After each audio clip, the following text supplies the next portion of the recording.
450. All right, guys. So it's welcome to minus 21. Feels like in Toronto, Canada, and my jacket. Oh, I forgot to bring it. So yeah, I'll put on a jacket. Yeah, the heating is on, but somehow it feels like third. Okay, so let's just go ahead. And now, what we need to do is we'll just put that topic there. Rule of thumb. Okay, yeah. So I'll just okay. Now Azure Security, which is AZ500,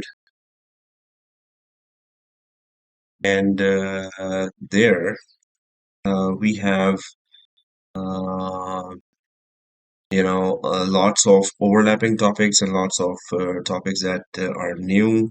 But overall, obviously, we're going to go through the security perspective of the Azure environment. Um, so I'll just switch to this page where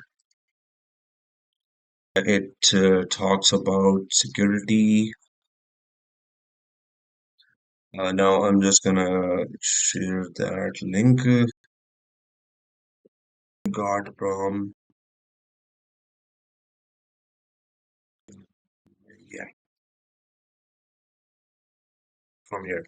So this is I'll just share it in the chat as well.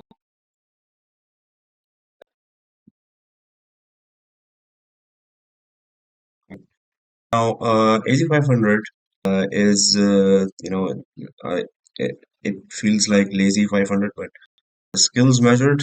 So manage identity and access, 35% to 35%. Um, questions will come from identity and access in the exam. Secure networking, 20 to 25% questions will come from secure networking, where the same thing. Okay. So yeah, then secure compute, storage, and databases, that would be 25% questions will come from there. Manage security operations overall, then 25%. 25 to 30% questions will be coming from there. So you can see the amount of questions per the skills that they would be asking you. Guys, also if you have access to okay, I'll put the word here to AZ104 exam nump. If you know what that is sample questions. Then do share, and I'll try to actually put it. Uh, Try to get those dump or exam questions from different sources. I'll try to gather those, and internet is full of it, but the latest ones, if anyone has, then do share latest ones. Okay.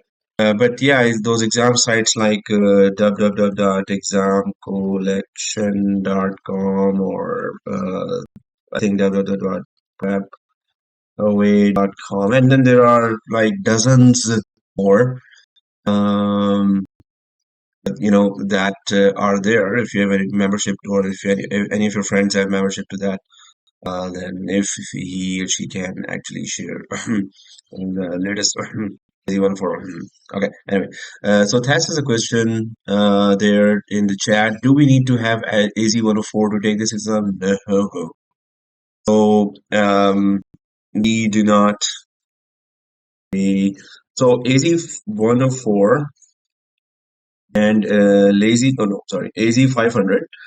So these are not interdependent, dependent. So AZ104 is Azure administration. Now, logically, if you ask, and AZ500 is Azure security. So You can give Azure security first, AZ-104 later. I mean, if you want to give that way. But logically, we need to know that we must know the Azure IaaS environment, cloud environment inside out, inside out, uh, top to bottom. You must know that in order to secure it, right? So that's the logic behind first going through the administration and then go to first go to the administration and then go and secure it, right? So we must know the whole environment in order to secure it. In fact, some students went for directly for security because security is a lot in demand in many companies. But without knowing the infrastructure, how can you know how to secure it? Because you're securing the infrastructure, so we need to know infrastructure first. So logically, yes, first do AZ-104 and then AZ-500, but Microsoft does not require that. Oh, first you have to do this to do this, right? So that's how it is. So let's go ahead and I'll just put that also in the chat. So what do we cover here in Azure Security? Let's go ahead and then start the labs quickly.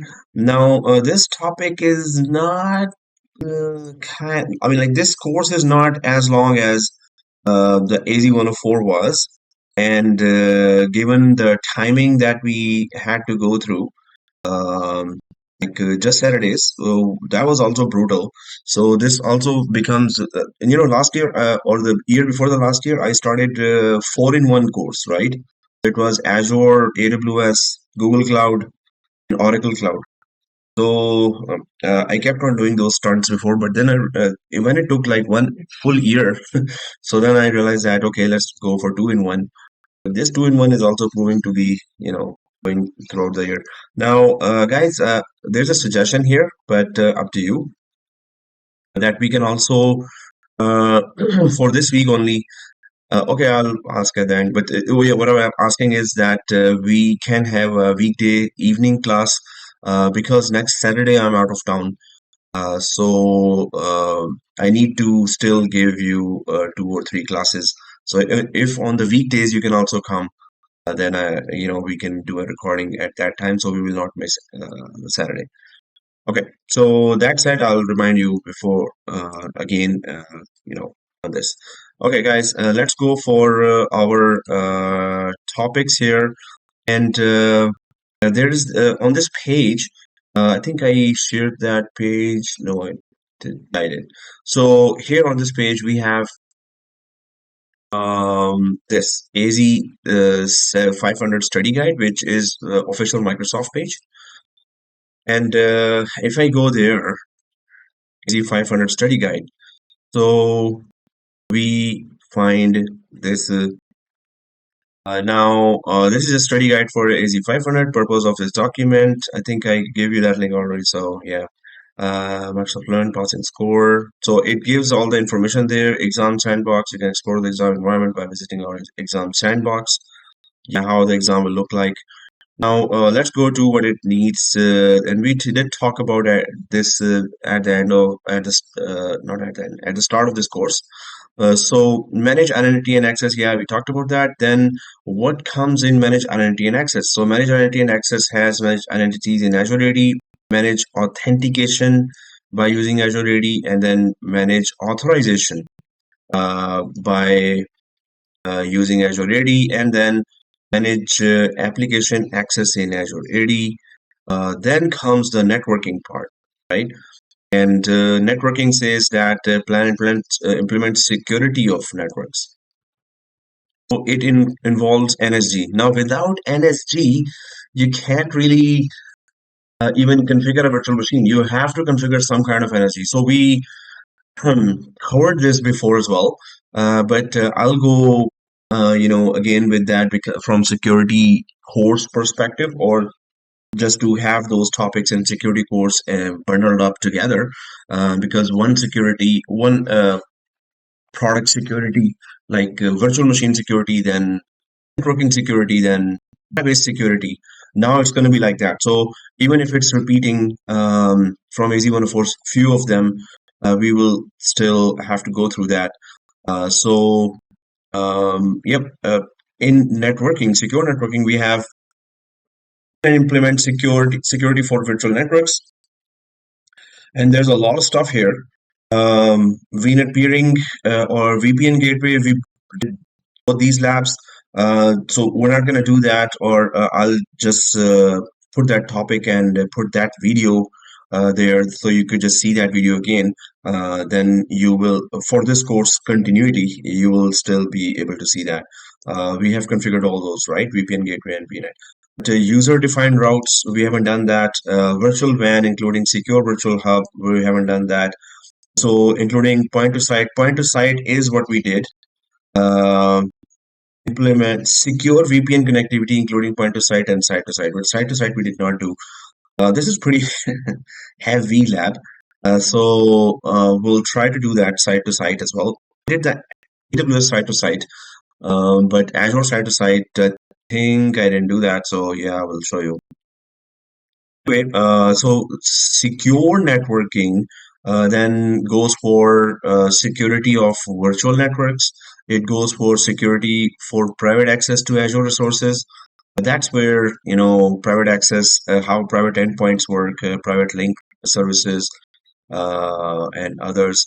And then, so we're going to go through that too, and security configurations for SQL managed instance, and implement security for public access to Azure resources.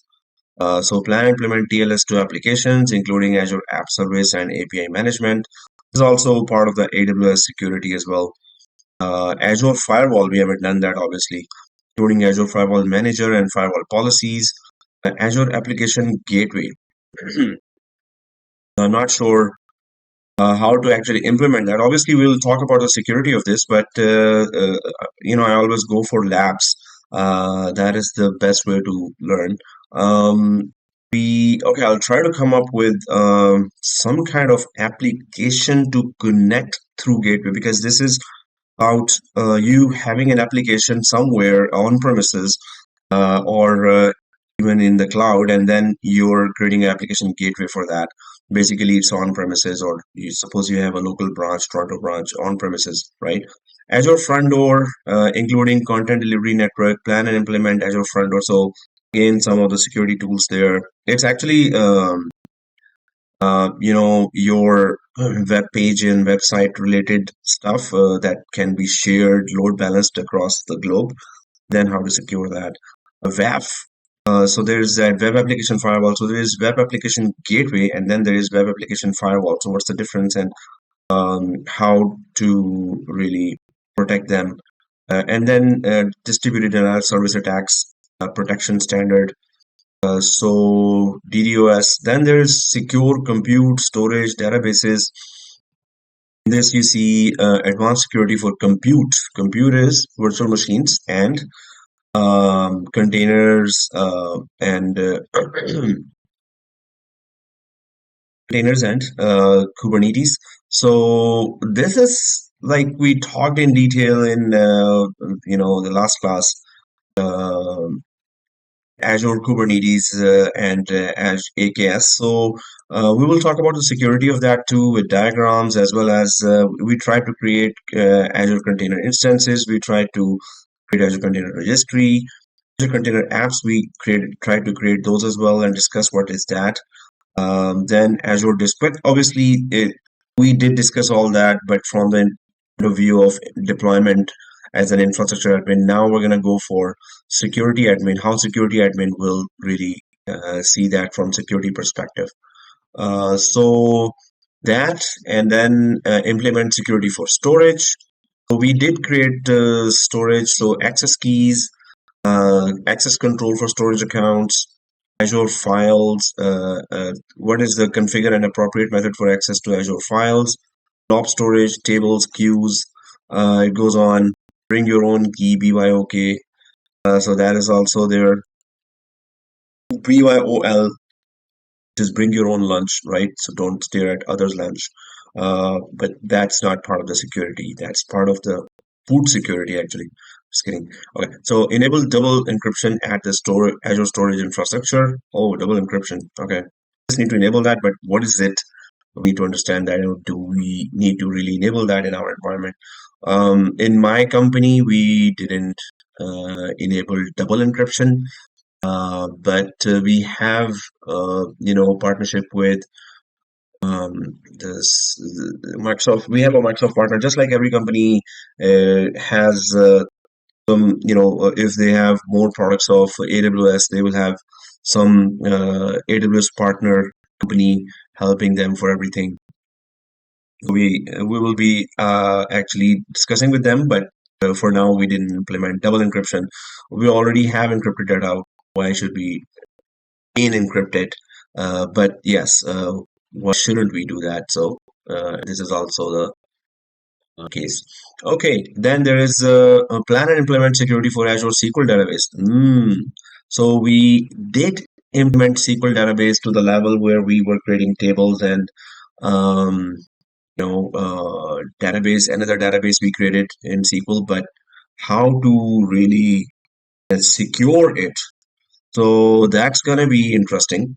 There is database auditing enable. You need to do that, and authentication by using Active Directory. Then purview governance. So governance is a big.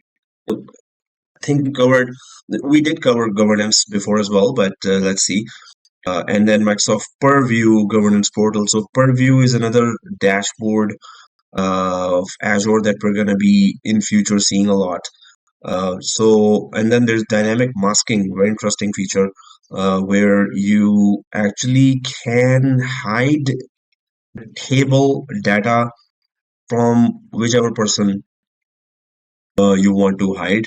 So suppose there are rows and columns, and you want to hide those rows data, this row, this column, this column, this column.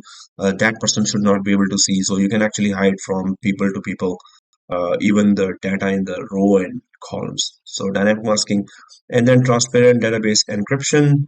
Well, encryption in database. So we're going to try to cover that.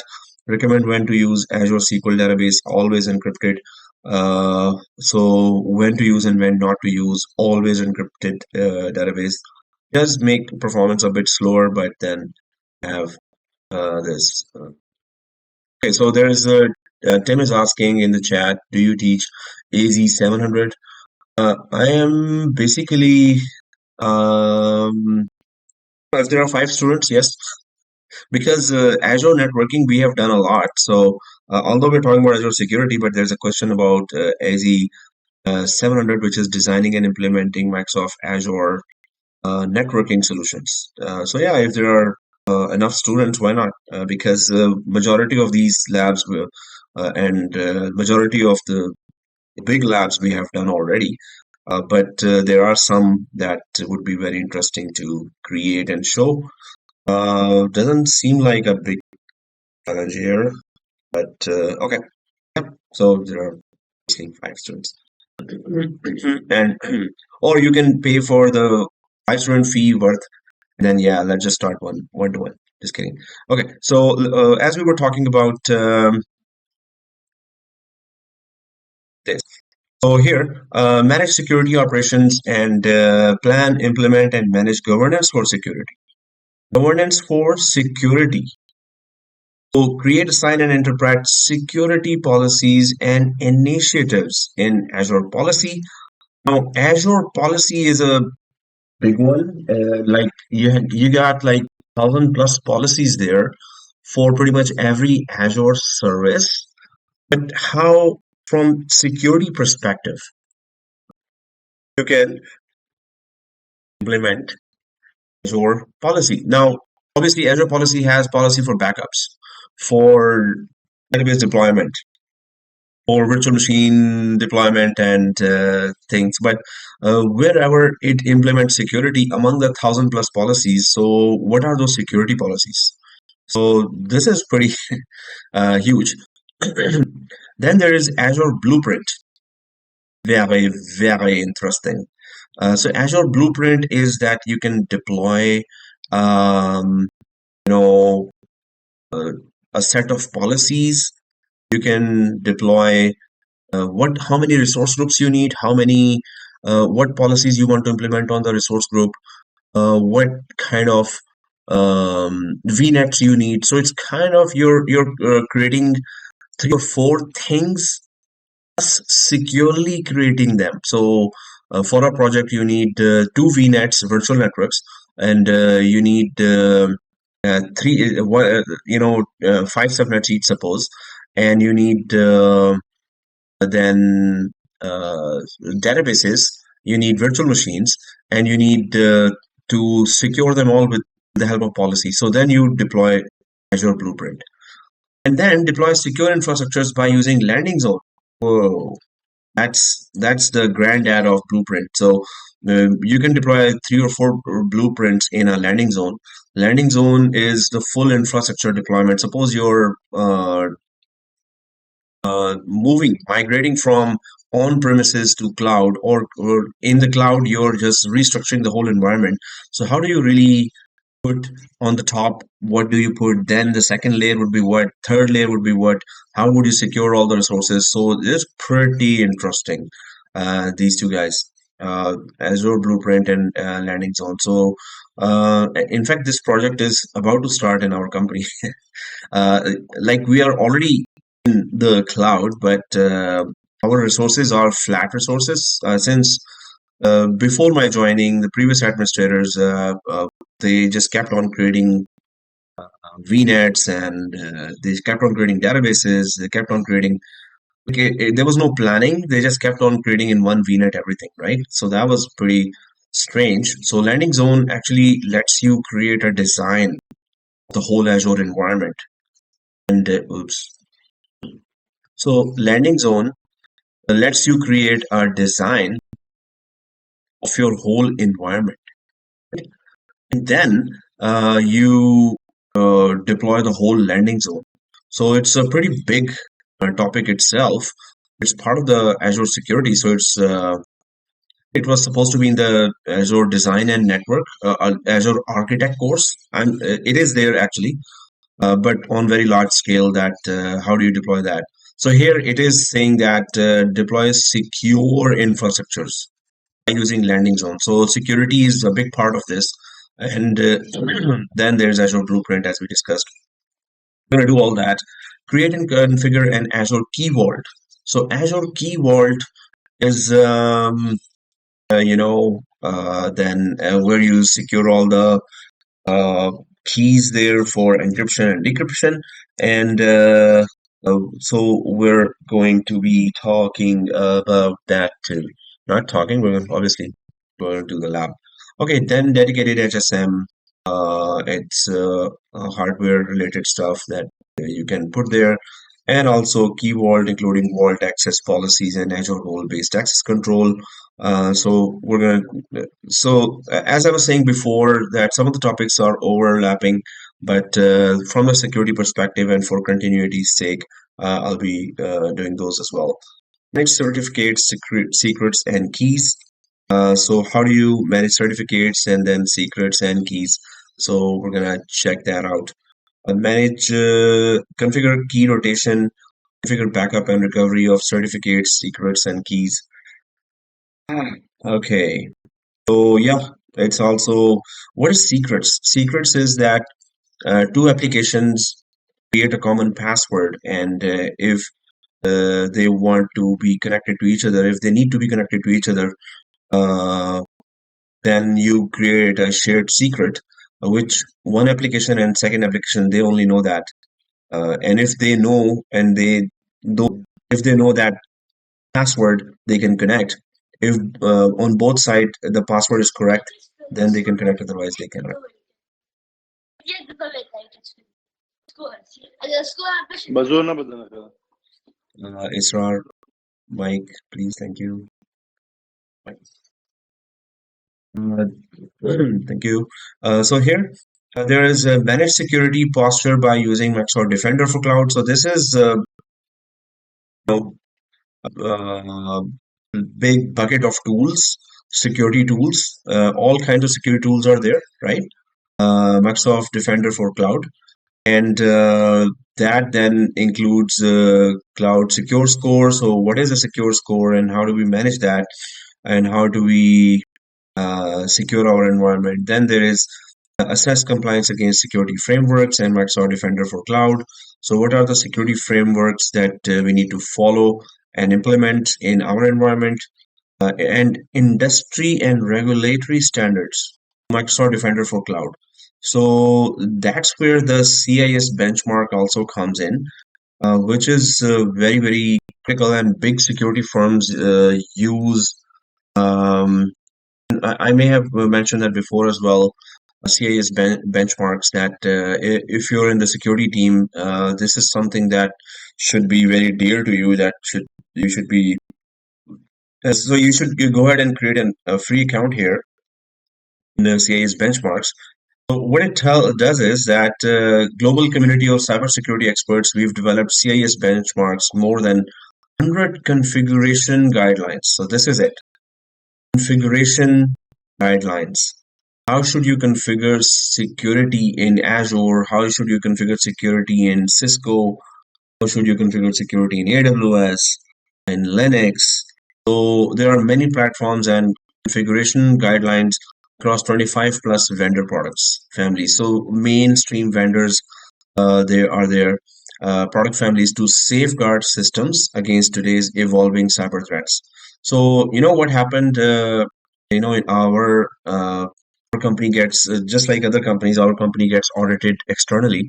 So the external auditors, well, they had obviously they're a security firm, and they have all kind of security experts, and they ran a lot of tools there, like NASA's download as vulnerability assessment tools. They ran against our environment, and then they checked for Azure. There were many other tools, and how to go about connecting it, and then doing the vulnerability. Uh, you know, so what they were checking against, what were the standards against what they were checking our environment? That those standards were coming from CIS benchmarks. So CIS benchmark for Azure. That would be then showing you all those that what kind of security Azure should have, right? So, and that's a pretty long list of stuff. Access all benchmarks is there, and then you can create a free account there, and then you will get security benchmark. So my suggestion again is that go ahead and create a free account here. If you're, I think it only accepts company um, corporate accounts. What I mean. So please create a free account in here. This is CIS benchmarks. That just tells you what should be the security of a product of a vendor product, right? So that's why it's critical, and you should always be connected there if you're gonna go for security. I've seen this involvement of CIS benchmarks and pretty high levels. So that's yeah, like those security firms. They just follow the standards whatever are mentioned here. So that tells us all. Right? Anyway, yeah. It's,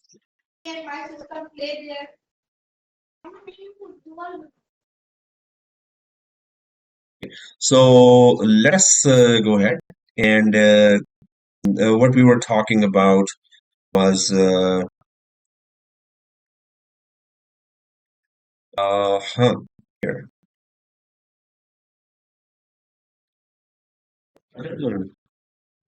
Yeah, so Microsoft Defender. So here, and custom initiatives to Microsoft Defender for Cloud, connect hybrid cloud and multi-cloud environments to Microsoft Defender for Cloud. Hybrid cloud, seriously? Multi-cloud.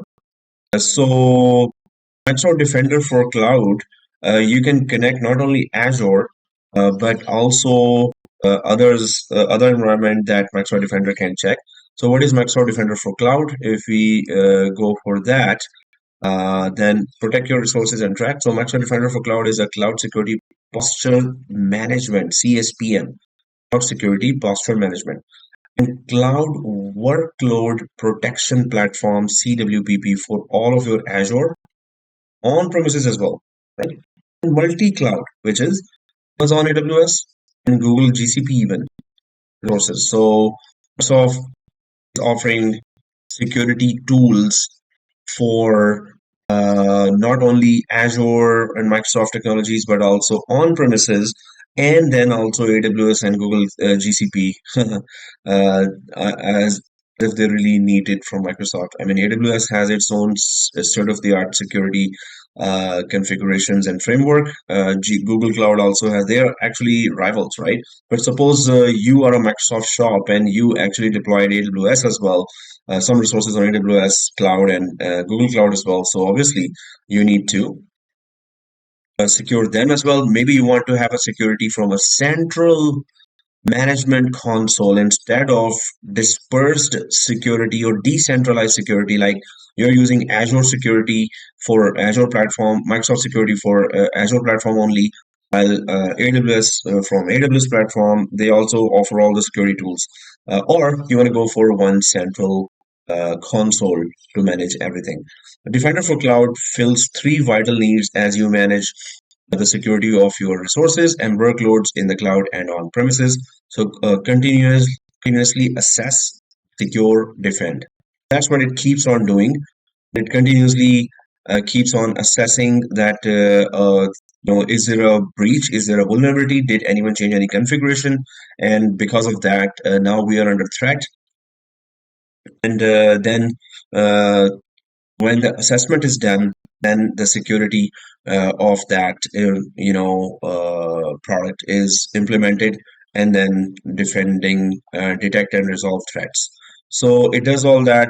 So we're going to go through all that. What is the cost for this, and how does it really work? So we're going to try to explore all that Microsoft Defender for Cloud as well. Identify and monitor external assets by using Microsoft Defender external attack surface. So that is again Microsoft Defender external attack surface management. So this is another thing. So Microsoft Defender is becoming, or is coming out to be, a very aggressive security platform where it tries to not only continuously know scan your environment, but also recommends the best practices. Another good thing about Microsoft Defender, Microsoft Security, tools is, and that is Microsoft keeps an eye on the dark web. So if your passwords were breached and sold in the dark web, or are on sale in the dark web, so Microsoft has presence there as well, and in the dark web, where it will detect that, oh, this is a password of one of our Microsoft users. These are the passwords of one of the companies that are having its workloads on Azure. So it then informs the company that your passwords are being sold on dark web. Please change your passwords. So, Microsoft Defender external attack surface management, see your business the way an attacker can. So they will try to show vulnerabilities of your Azure environment, Microsoft 365 environment, as an attacker would want to see, right? So stop. Yeah, you were saying there's a mic issue there. One second. Okay. Stop ransomware with Microsoft Security, and then it goes continuous visibility beyond the firewall. and it has a lot of tools that we need to explore and check, and it has a framework of how it really works. But Microsoft Defender External Attack Surface Management, we're going to explore that out as well, and I will check out how much it costs to the company. Is it free? What license it comes with, E3 or E5 license for Microsoft 365, or you have to separately purchase that service. So we're going to explore all that. Configure and manage threat protection by using Microsoft Defender for Cloud. Enable workload protection services in Microsoft Defender for Cloud, including Microsoft Defender for storage. Yeah, we talked about that already. That obviously we need to secure all those workloads, critical workloads of the company. Defender for servers. This is, this section that shows in Azure security. And they tell you that, okay, this is $15 per month, this is $10 per month, this is $25 per month, etc., etc. And then when you do purchase, so suppose you say that you go for Defender for servers, and suppose it is $15 per month per virtual machine. So you have 20 virtual machines or 200 virtual machines. So it's going to uh, put Microsoft Defender in those virtual machines, and it's going to scan them, then give you some security vulnerability reports for that server, and then go for if you just allow them, then they can also remediate, mitigate, or remove the threats themselves from the server. But obviously, you can't just allow them to start deleting files or renaming files in the name of security. Although, so suppose the defender thinks that, oh, that file has patterns of virus. Now, it then renames that. So first it informs you, but you have configured it to actually remove the threat as well. So it renames the file, or it deletes the file, or it quarantines the file, which means that you cannot use the file anymore, and it's isolated from other files. But because of that file, the whole application crashed as well. So you have to be careful how much independence you're giving to the tools to act on their own, on your behalf, and on their own. Um, so when it's remediating, is it actually going to break something in your environment in terms of processes of applications, right? Uh, we have Microsoft Defender, but we in our company we haven't implemented. Like we have gone through some security projects already. From Microsoft 365 point of view, from endpoint security, which is our Windows machines and Android cell phones, iOS and Android cell phones and tablets that our clients are connecting from home, from anywhere. Now our company has allowed actually that you can connect from anywhere on in the planet Earth, wherever you are for 2 weeks. You can connect from anywhere. I mean, they will just allow that. So now, but we have already secured our endpoint security or our devices through Intune and security policies. Um, Intune is a very, MDM, mobile device management. That's a very, very important product to learn. In fact, I was thinking of launching only just one MDM course. Before I was going for 2-in-1 or 3-in-1, and there was MDM there as well. So I was able to show few critical labs. But MDM or mobile device management, Microsoft Intune especially covers a lot of in-depth security to devices. And it's very critical to really understand in depth of those. Obviously, this is my AZ-500 does not really go for MDM, but some perspectives of security from that side I'll show you here as well. Okay, configure but yeah, there are no Intune labs. I mean, you have to configure Intune, Microsoft Intune properly to see all those. Configure and manage security monitoring and automation solutions. Then monitor security events by using Azure Monitor. We have gone through Azure Monitor, but we haven't gone from security perspective through Azure Monitor. Microsoft Sentinel, another security tool. Configure data connectors in Microsoft Sentinel. It also secures your application connectivity, applications itself.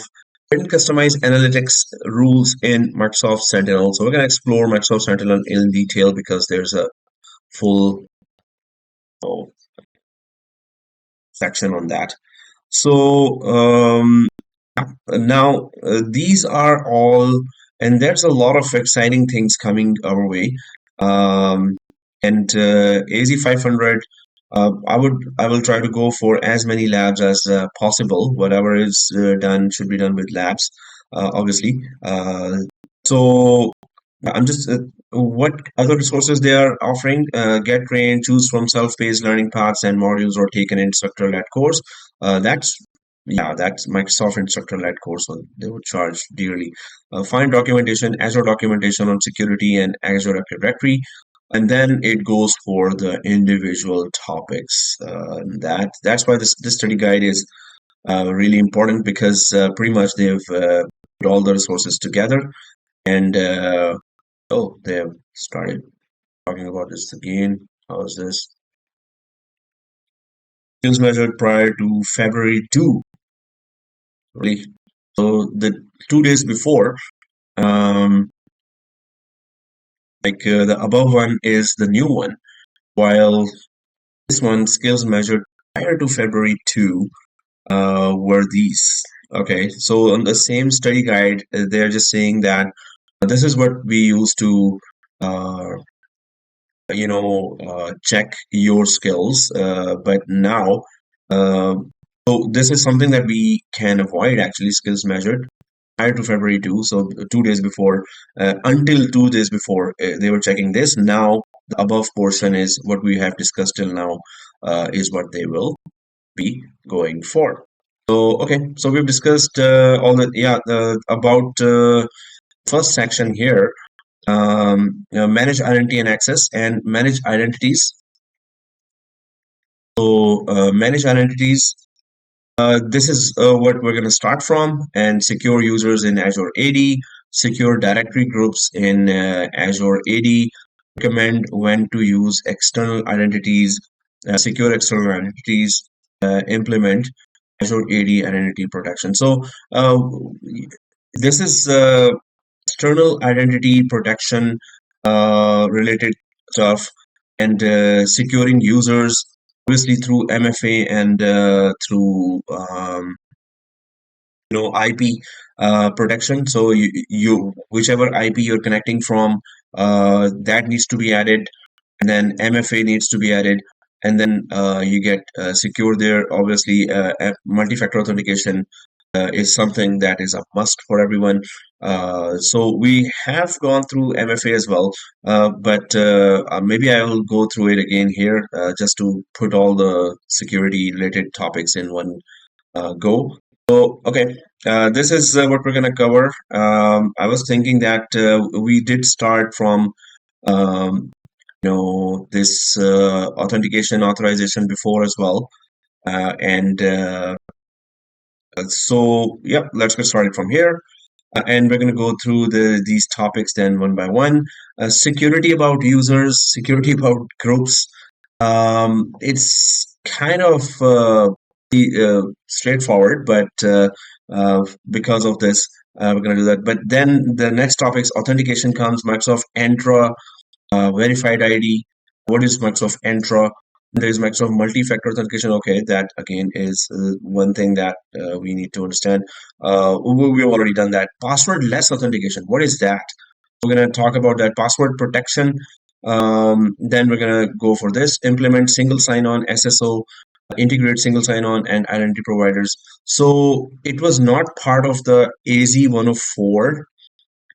They did discuss that, what is external identities, but now it is part of authentication, that how do you configure a single sign-on. So yes, we'll be doing this lab then. Recommend and enforce modern authentication protocols. So there is legacy authentication or older authentication which has a lot of vulnerabilities. So how do you change that to modern authentication? We're going to talk about that too. Manage authorization. Configure Azure role permissions for management groups, subscriptions, resource groups, and sources. Uh, so what are Azure role permissions? And we may have gone through that before, but obviously, again and again, I'm saying that for security perspective and collecting everything in under one security platform, we're going to go through that again. Assign built-in roles in Azure AD, assign built-in roles in Azure. So, how do you find or distinguish between the two? And then it goes to Microsoft Entra permissions management. So what is Entra again? That was Entra verified here. So let's go ahead and try to. So I put some links there already, and we're going to start doing this now. Okay, so that was the explanation. This is the page where it's showing what to do in manage identity and access. So Microsoft has given its own topic wise details. So I'm just going to put that here as well. If you want to have your own self study on this, then you can do that too. You can open that on your side as well. But this is obviously Microsoft's security course, uh, kind of their own way of going through everything. Now, I can just copy it in the slide and then I will do that because then I have to. So make sure that you have created a free account here in CIS benchmarks. But let me know as well that are you able to even create a account in CIS benchmark or not, right? So Microsoft Azure AD500 learning. It gives you specific topics that, okay, among those AZ-104 topics, this is the one that is for AZ-500 security, because then it gets mixed up when we go for Azure Active Directory again. So Microsoft is now giving a line of those specific topics within Azure Active Directory that relates to security and exam objectives, obviously, of security 5 AZ-500 course exam. So first is introduction, and it just shows Azure Active Directory is Microsoft's cloud-based identity and access management service, which helps your employees sign in and access Azure. So main idea of Azure Active Directory. So main, you can say centrally, if you want to manage security, you have to start with Azure Active Directory. So, Active Directory on premises and in Azure in the cloud, obviously that's where you will get the username. Without username, obviously you cannot use anything. So we have to consider it on first of all the security that is provided by Azure Active Directory itself. So cloud-based, it's a cloud-based identity and access management service. So it's IAM, identity and access management. You have to remember that because so many job openings they ask about, do you know IAM, identity and access management? So even if we go for some recruiter sites there, Indeed.com is LinkedIn is now going for top. But if I go for IAM wording only, so platform engineer, and then cloud software engineer, security architect, cyber insurance. There are so many security jobs there, right? Wow, 100,000, 130,000. Seriously, which one's the okay, yeah. Oh, it's GCP.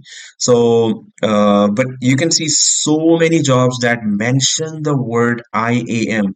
There's actually a job announcement that actually mentions IAM security analyst. So it must be a big company. Okay, 95,210K. Um, so identity and access management is so important for the companies. And then they are giving some security tools, technical skills that you need. This is AWS related, but obviously it applies to Azure as well. That how do you really implement IAM with the help of these tools? So always look for those job openings and what kind of latest tools are they requiring you to know. You must understand all those as well. What are they asking for in DevOps and what kind of tools you should know? So, IT security lead, it's all about security when we come to IAM. So, you understand that IAM concept from one cloud provider, then Google Cloud also is using the same identity and access management solution. and AWS is also the concept is the same for IAM. Right? So if we go back to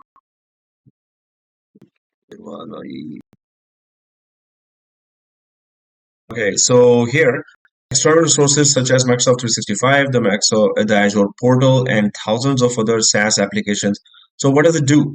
Which helps your employees sign in and access resources. So whatever uh, external resources and Microsoft 365 resources you're accessing, it's thanks to IAM. So you have to secure this area first, identity and access management. So identity is about your username, that your username and password are secure. Are you using multi-factor authentication?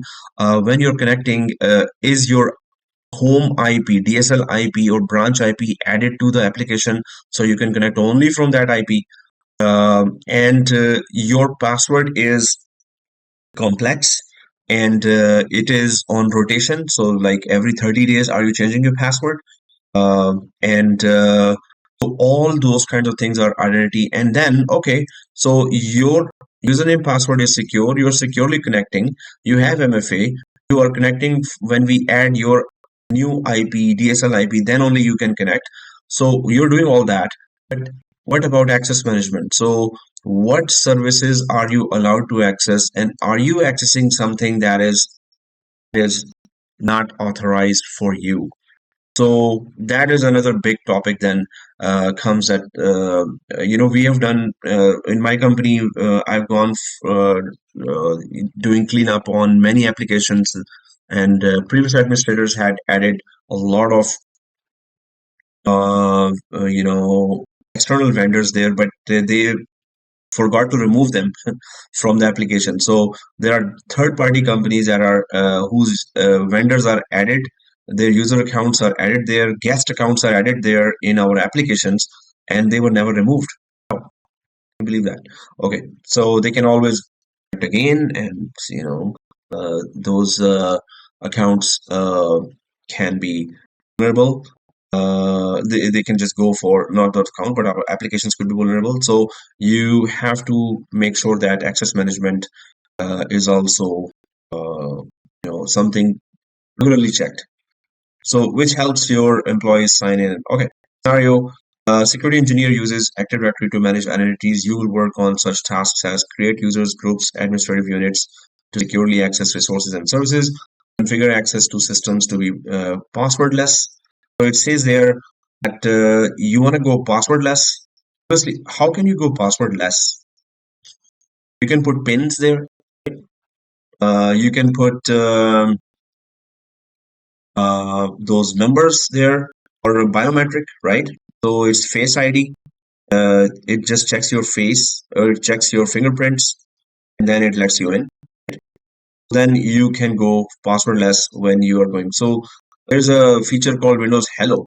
And that is always configured in all laptops, right? Windows 10, 11, and that's where the biometric is. And you can just so there's facial recognition here, right? And fingerprint recognition here, and then PIN. So this is already we're going passwordless as we, you know. When in our company we have implemented that autopilot in Intune, where we implement all the deploy, any new laptop, we just add to it automatically adds to the environment as a Active Directory. Then it implements all the security policies. Then it implements deploys all the applications through Intune. So we're doing that. But when it comes to Windows Hello, then we don't remove that page, and we let the user then configure all this. Obviously, this is user-based settings. So, but you're going passwordless when you're going for facial recognition or fingerprint recognition. Then it's called password and less. Where we, oh man, okay, just remove that. Okay, so passwordless skills measured here. our identities. So Azure Active Directory groups, Azure AD users, manage administrative units. So if we go, I'm just going a bit faster here because we have gone through majority of this, but from because it's recording as a AZ500, so we'll go through this again.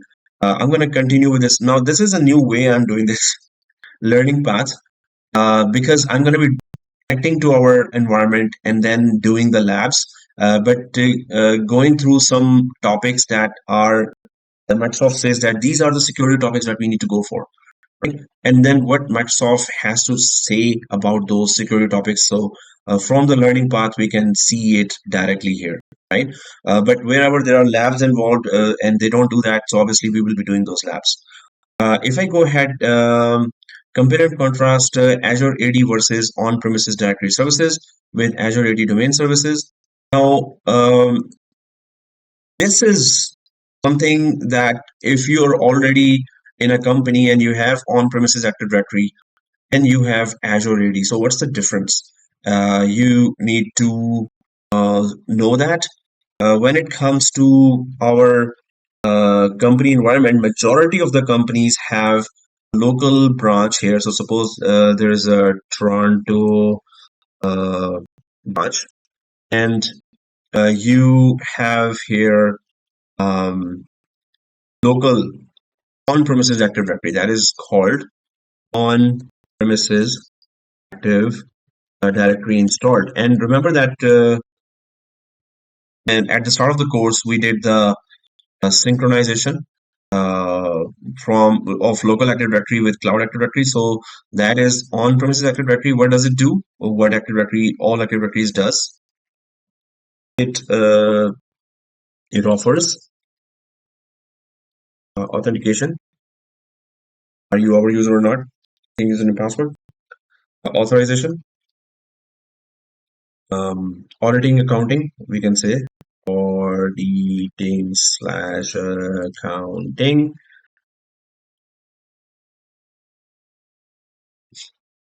It offers authentication, authorization, auditing, accounting.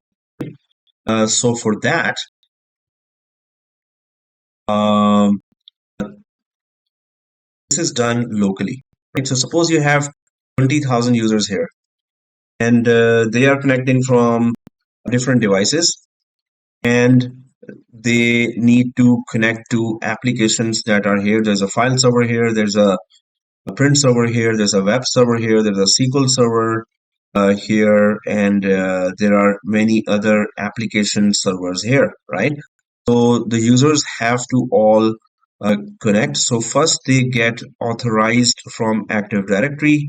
So first they get uh, authenticated, then they get authorization, and then obviously if you have enabled auditing for them, so their auditing happens. And first they get authenticated. Oh, your username password is this, and then oh yeah, you're allowed or you're authorized to connect to this application or this application or this application, but you're not authorized to connect to that or that application. So whatever happens, Active Directory, on-premise Active Directory handles that authentication authorization, right? Through this, they are connected. Then now there's another type connected here. I mean, added to all the companies.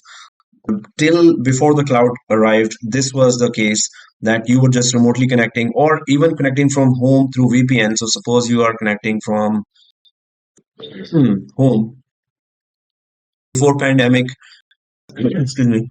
So it was not very common to connect from home, obviously.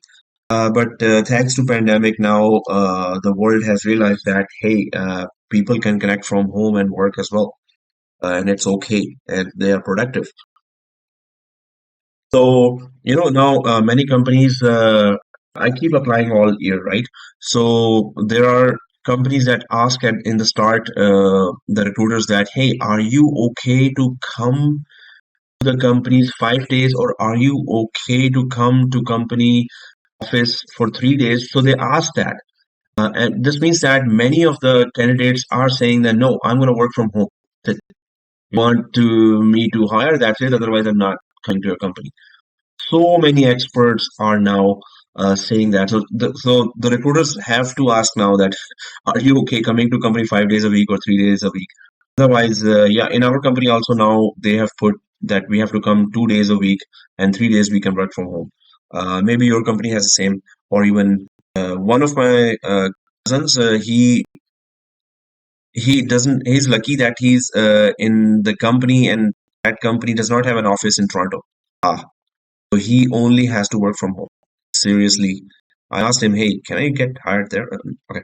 So anyway, the thing is that it's a thing now that you are. Companies ask that, "Hey, is it okay if you coming to office?" So when you're connecting from home before the cloud, it was through VPN. Obviously, we remember that we did the VPN lab as well. So VPN, through VPN, you were connecting, right? And for VPN, obviously, you have to go through the VPN authentication. So you would have a VPN gateway, a VPN device here, and that VPN gateway would still cross-check your authentication with Active Directory. It would be Microsoft VPN would be connected with that, or you would be given a VPN certificate, which can be which can expire, revoked, right? It can be revoked, and you have no access, and renewed. If it is renewed, you can connect, otherwise you cannot connect. So that was the authentication method.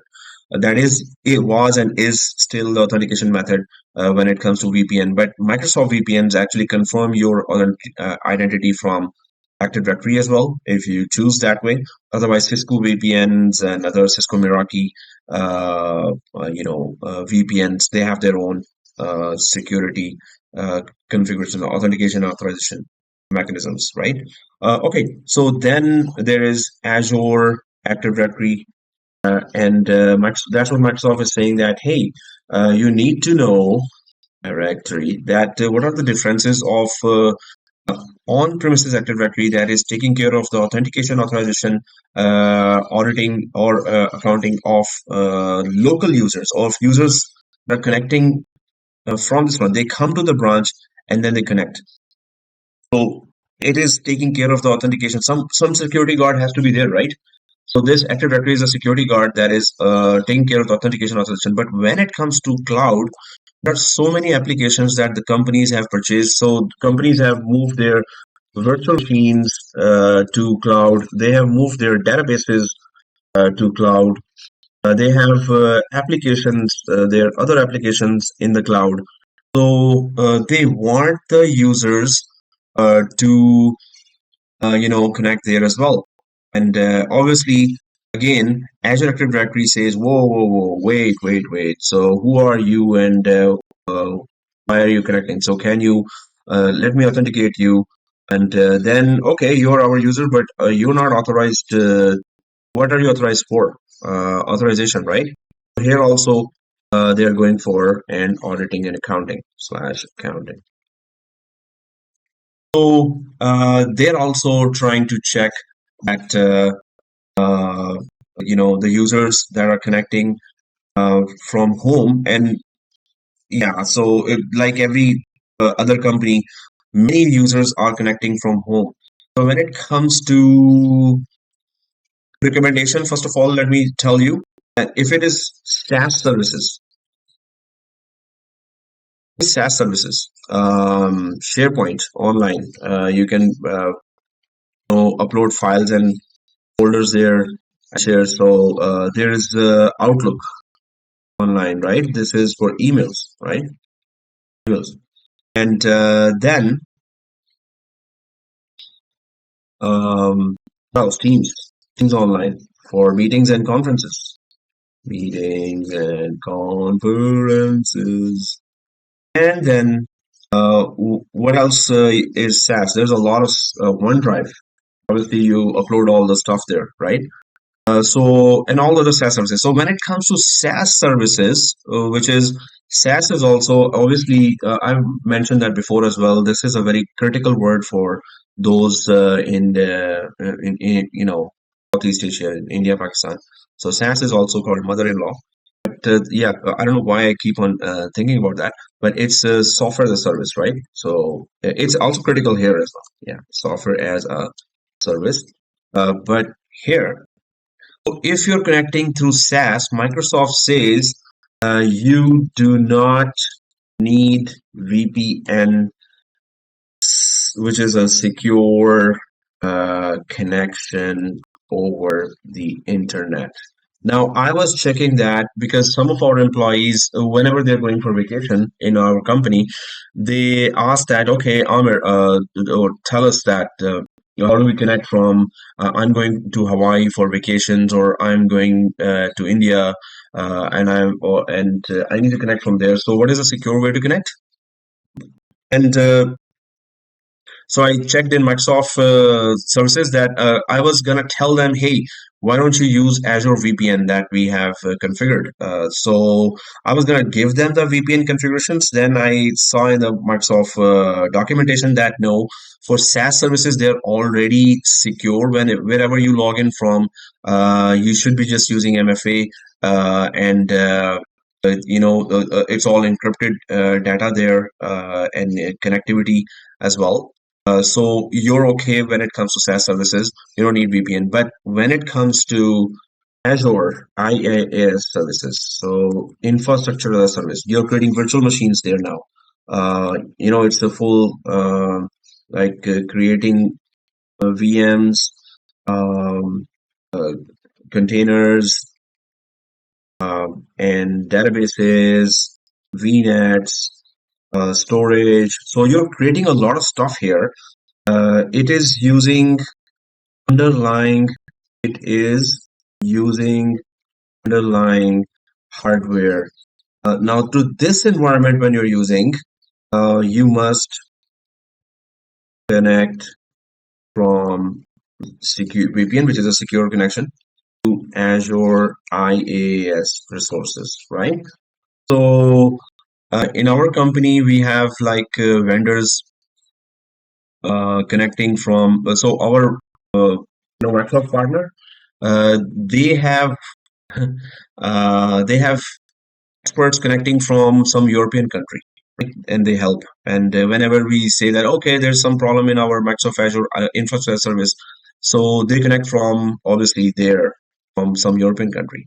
So the thing is that then I have already configured the Azure VPN gateway there.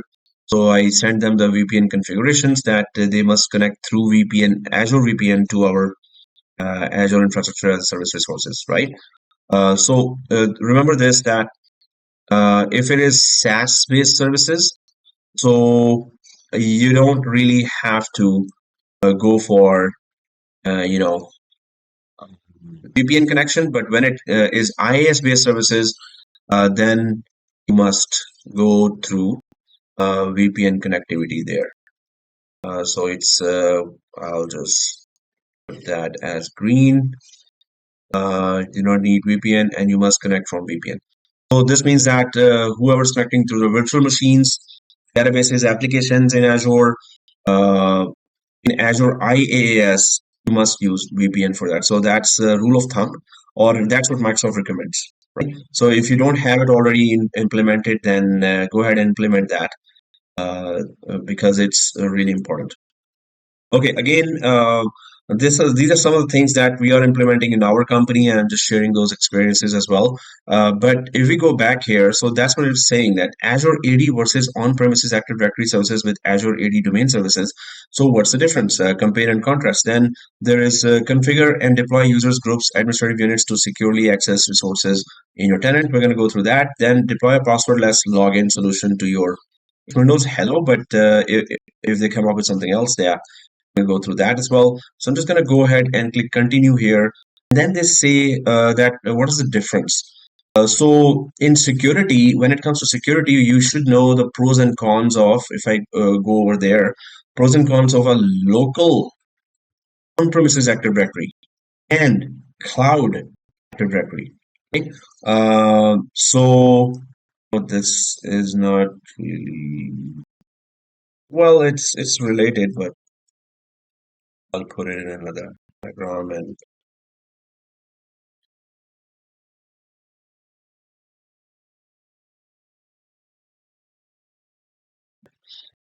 I'll go back here. So when it comes to on-premises and cloud, right? So let me just write that here as well. Um, this is cloud, and this is on-premises, right? On-premises. All right. Now here it says if I just go back here, so Azure Active Directory is Microsoft's multi-tenant cloud-based directory and identity management service for IT admins.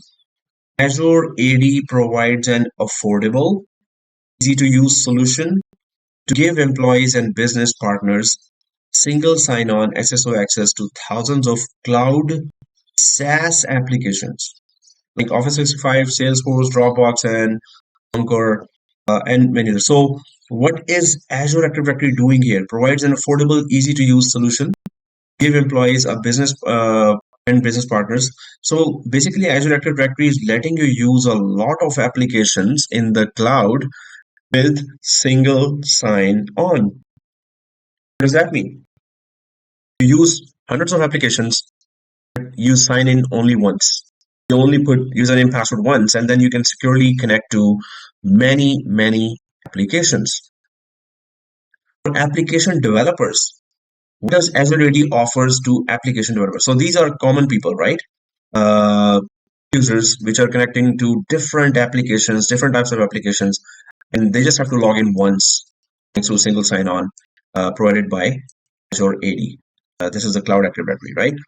And what for application developers? So Azure AD lets you focus on building your application, making it fast and simple to integrate with a world-class identity management solution used by millions of organizations. So what it does is when you're building your application, and obviously you need developers, companies have to keep on building their own customized application. So suppose you're an insurance company, you're in a hospital as an administrator, or you're in education department. So people need to come up with customized applications according to what their customers are asking. Hey, this application doesn't do this. Okay, you go to developers and then say, can you develop this functionality? And then the clients again say, oh, it doesn't also do this, and that. So then you go to developers and then you ask them, and then they develop that too. So you need developers all the time, and every company needs developers, right? So Azure AD lets you focus on building your application by making it fast and simple to integrate with a world-class identity management solution. So obviously, developers are more advanced technical users. Their identity needs to be also managed. So Azure Active Directory does that. That hey, are you our users? And I know you are experts, and we need to be more careful with experts. So, but it says that yeah, they can securely connect. So identity managed capabilities and integration. Azure AD allows also includes a full suite of identity management capabilities, including multi-factor authentication. So that's what I was saying. That obviously every user must have MFA enabled. It's a must. If your user does not have it, that's very strange. I mean, what are you doing in the environment? If as an administrator, if your user is not having MFA, so it offers MFA.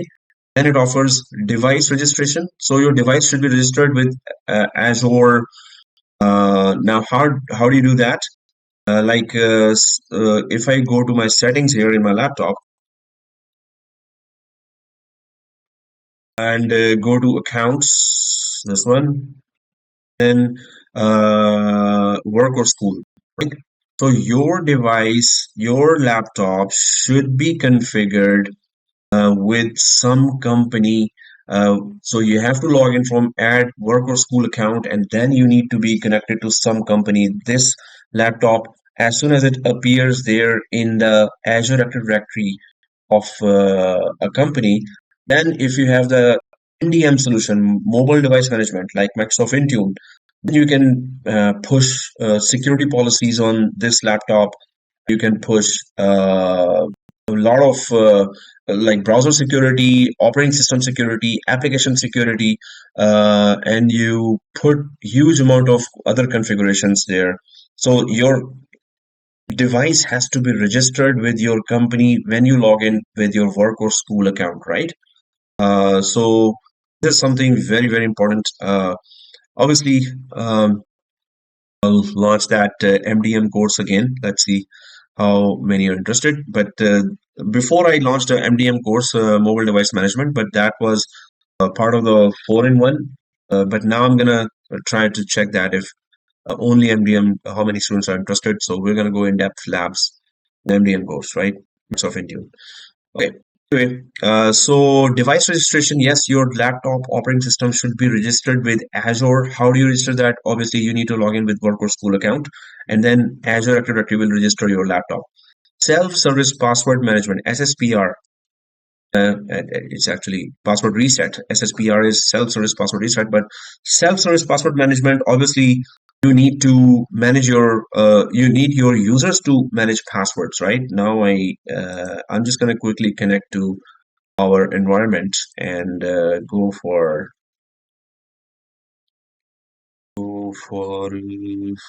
this is 348 biryani. We're using biryani, right? We were.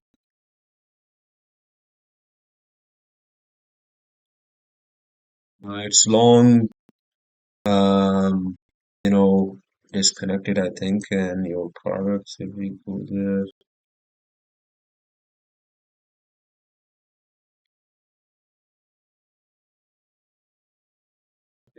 Okay, civil. But yeah, I don't really need a lot of advanced services here, but I do need, I'll have and create another one. So here, and I have my domain added here still. Oh, that's not good. So I will actually remove the domain from here. Settings, domains. This is my old account and yours old account as well. If you have that, so you can see biryani on Microsoft. What's this? Incomplete setup, thank God. So my domain is not added there. I was gonna remove it. Okay, I'll still click remove domain. It was not even complete setup, so update and continue. This is remove domain and dependencies. Now your default domain. Already removed. Yes. Yeah, I was not showing this. I didn't come here to show this, but I found this. So right click and duplicate app. Guys, remember that you purchased your GoDaddy domain. So you can log into Microsoft 365 services and you should remove that domain from there, right?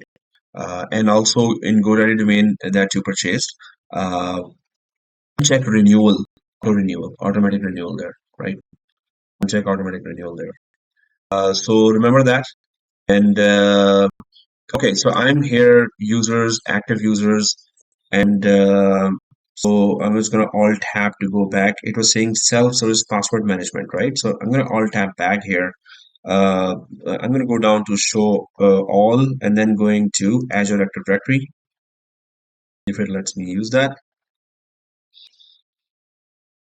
This, first of all, the URL, intra. It opens now intra.microsoft.com. Before it was aad dot Microsoft online.com. So it's Entra. So Entra is just another way to show some more features in a more productive way than before.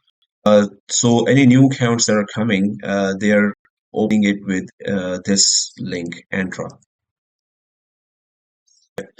Now, if I go to users area and then go to all users, so there's a self-service password management. And if I alt tab here again, so it was saying self-service password management, right?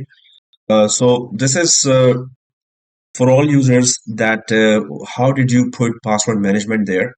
User settings is also here. First, we go to password reset setting for all the users. And here, properties self-service password reset. So is it enabled for all? So obviously, all the users should be able to reset their password. If it is not selected, You can go for selected groups that these users can reset their password themselves. Others will have to request us.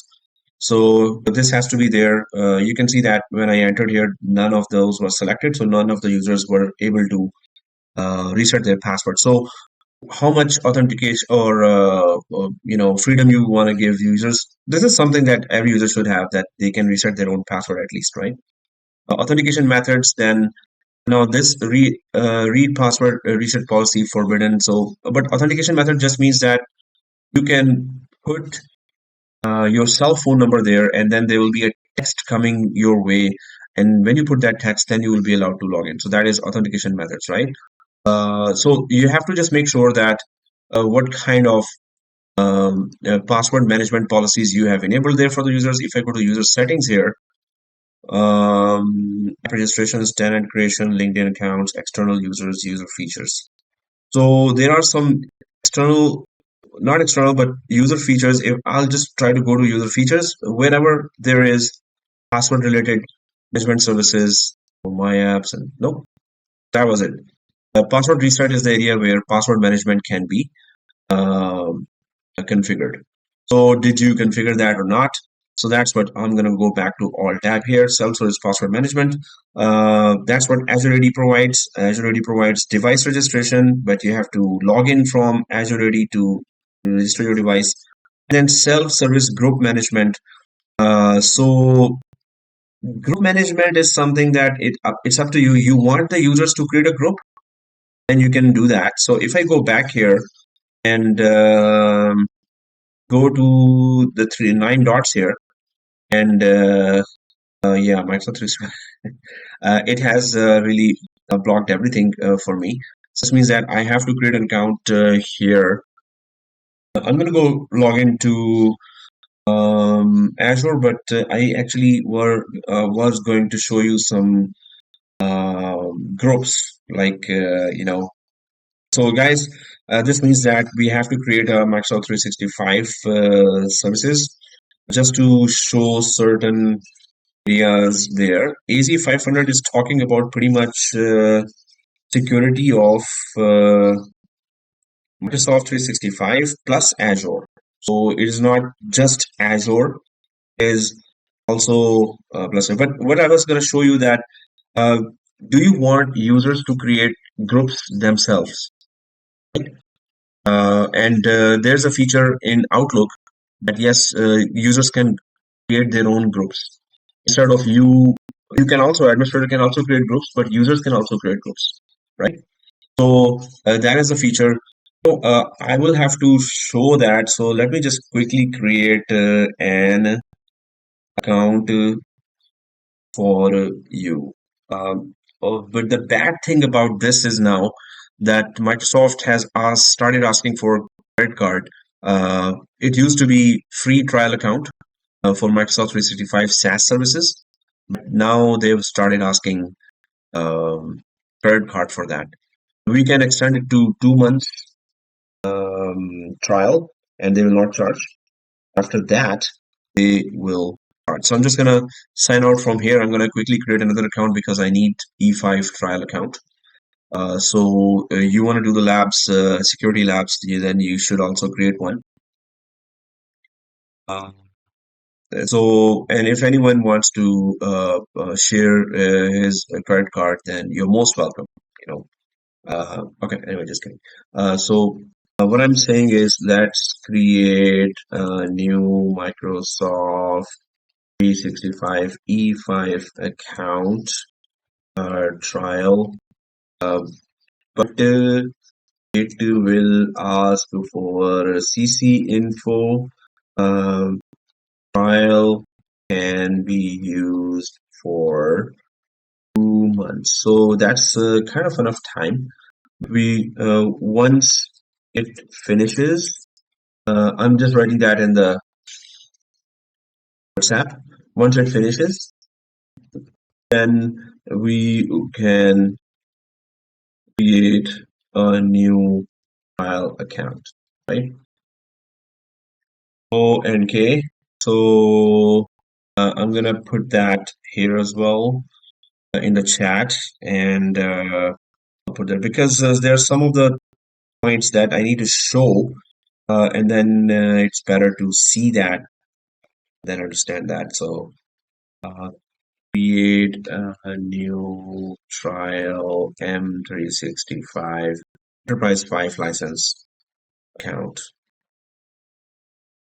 I'm going to quickly do that and then carry on with the labs. So I have logged out in Fox on Fire browser, and then I'm going to go for use another account, and then I'm going to go for create one. Or I could just go search for that, and that is Microsoft um, 365 E5 trial account. So uh, you may search for this, okay, and then search in the WhatsApp as well. Microsoft trial account. I'll just enter that. It will start the search. This is Microsoft 365 E5 Enterprise Solution upgrade from E3. How to get Office 365 E5 30 days free trial subscription. Well, that's what we want. Oh, man, Firefox search. Okay, yeah, there it is. Office 365 E5. I'm just gonna click that.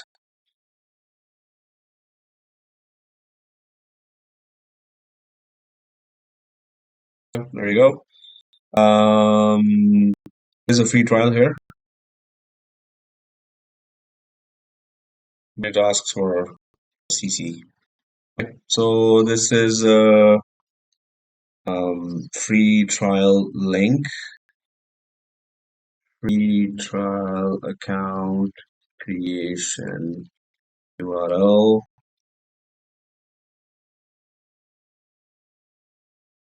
I'm putting that URL here as well. If anyone is following. Okay, going back, and I always put my Gmail here, even if it's showing here. I hope they don't say that, hey, you already created that. Ooh, looks like you need to create a new account. Yep, set up an account. So I'm just gonna go for set up account, and it's okay.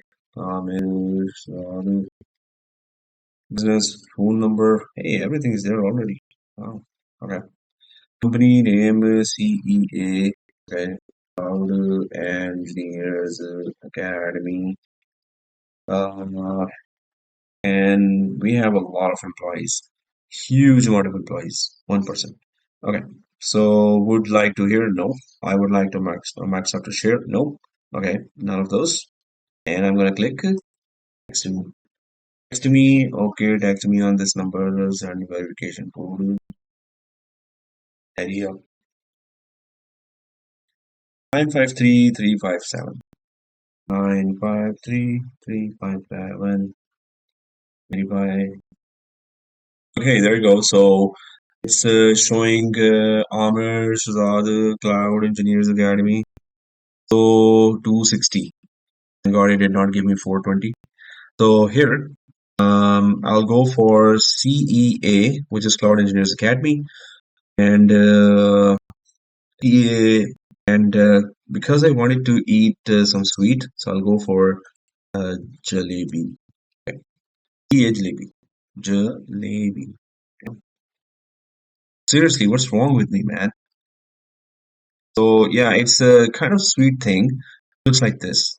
Round, round, round thing, and it's oh man, I gotta get it. Okay, anyway, so I'm just back here, and yeah, where's it? Oh, so CEA Jalebi. You don't have to write that. I'll go for 04 Feb 2023. Okay. And I'll go for some password here. Uh, that's, I'll go for class password. So let's see shape 123 without shape 123. Looks like this. I hope they don't say, "Hey, you're already created an account. Get out of here."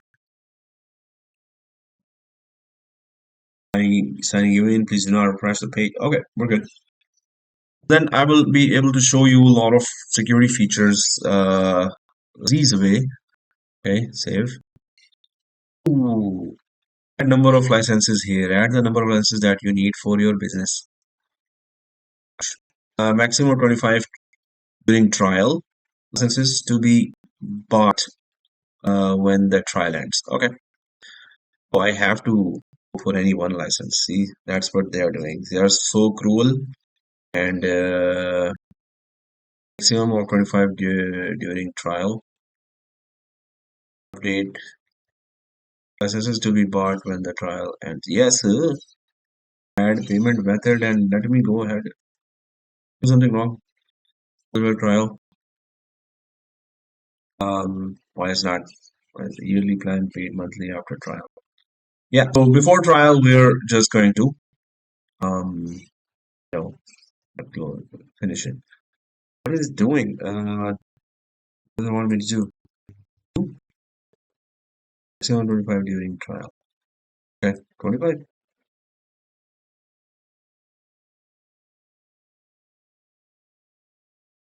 Um, is there something I'm missing?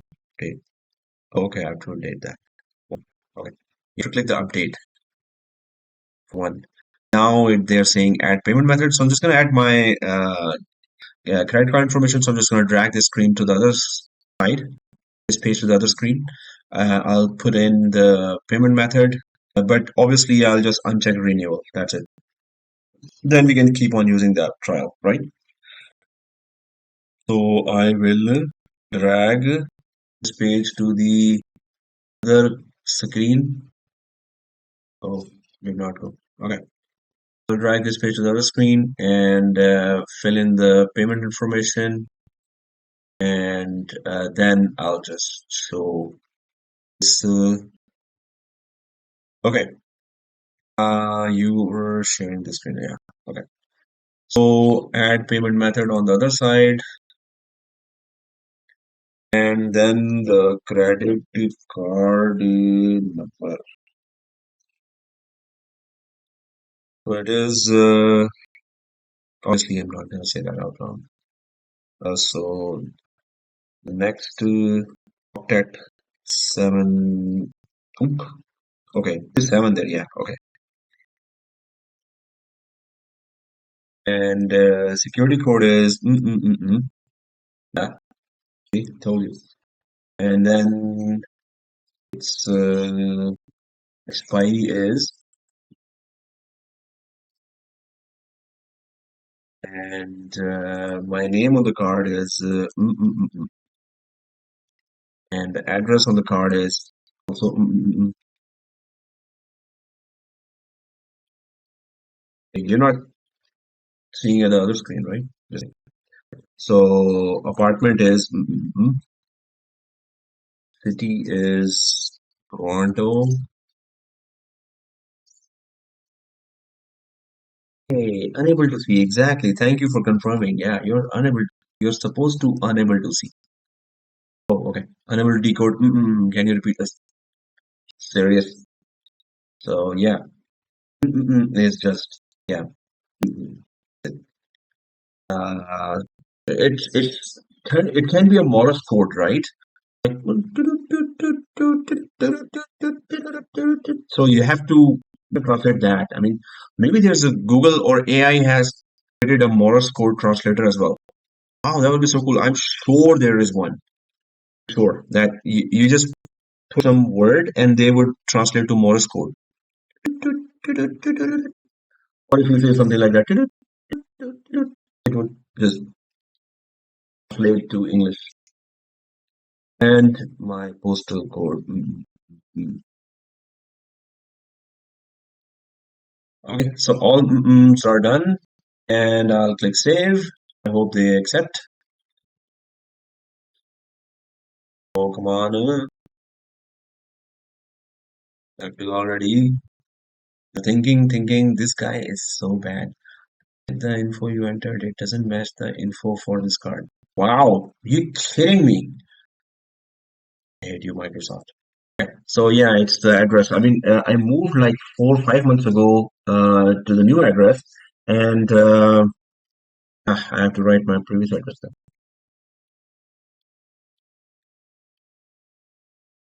Avenue, and at that time apartment was, and yeah, it was still Toronto, Ontario, but the postal code was and okay, can you please accept that? Oh,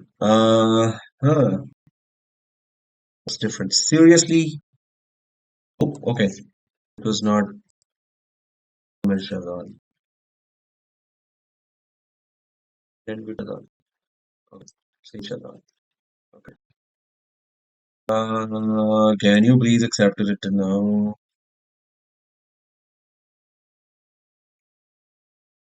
So we always then request, please accept it, the info in your card. Okay, maybe I need to put my new address again. Seriously, what's wrong with me? With oh, drive. I needed to put drive as well. Well, it was Avenue, now it's drive. And I have to change the postal code again. Oops, did I say M? Yeah, we have Toronto is all M, right?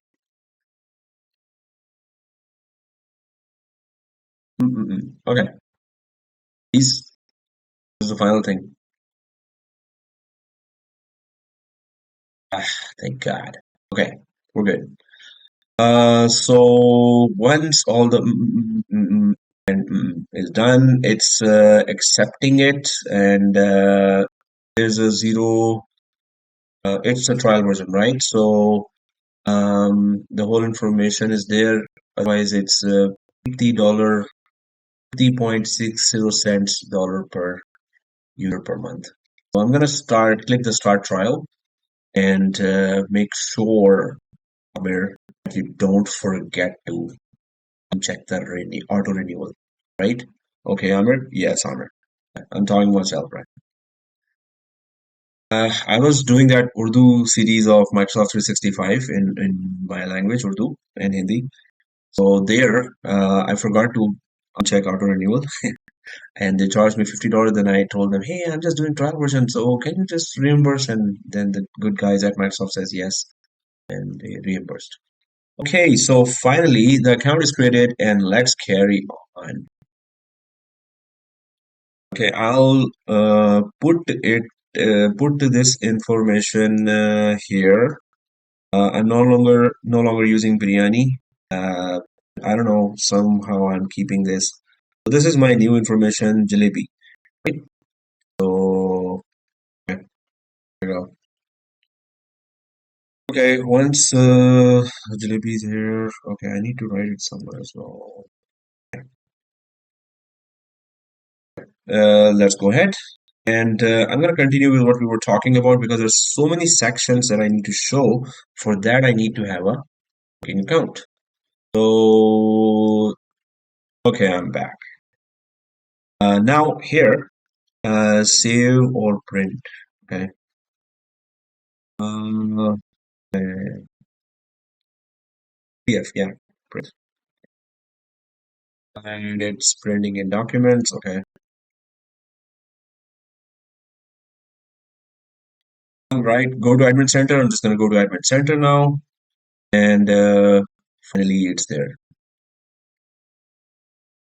Okay, so we're gonna check lots and lots of sections and areas of Azure Active Directory. It says thank you for choosing Microsoft 365. Let's finish setting things up, and oh, Microsoft 365. I'm just gonna skip the whole thing here because now we're not going for that whole setup. I'm just gonna go for the bottom right exit setup. And please make a selection. I'm not ready to complete setup. I don't understand how to proceed. Okay, I'm not ready to complete the setup. I done that. It's okay for myself to contact me. No, it's not. Send and exit. Let's go ahead. Let us now we're there. And so things are moving up. So now we're kind of good. And then we're going to discuss different sections of security in terms of Microsoft documentation. They do talk about Premium 1, Premium 2 as well. So I'm going to show you how to enable those, where to enable those, and what are the capabilities of Azure Active Directory on premises, Azure Active Directory Cloud, and Active Directory on premises, right? Azure AD editions, you have to know for security purpose, what's the difference. And I'm going to show you then what is configured and how important it is, right? But now it is 11:54. So account is created and we're going to continue doing that. So let's take a break and then come back to continue the rest of it. So we're going to hop on to and go through every nick and corner of Azure Active Directory to explore security features. So break class starts 04 Feb. Looking at the date, I'm looking at seriously what's wrong with me. Um, so 12, 12, 14. Okay. 12, 14, E and M. And pausing the video. Resume. Alright, guys. So um, let us continue what we were doing. Um,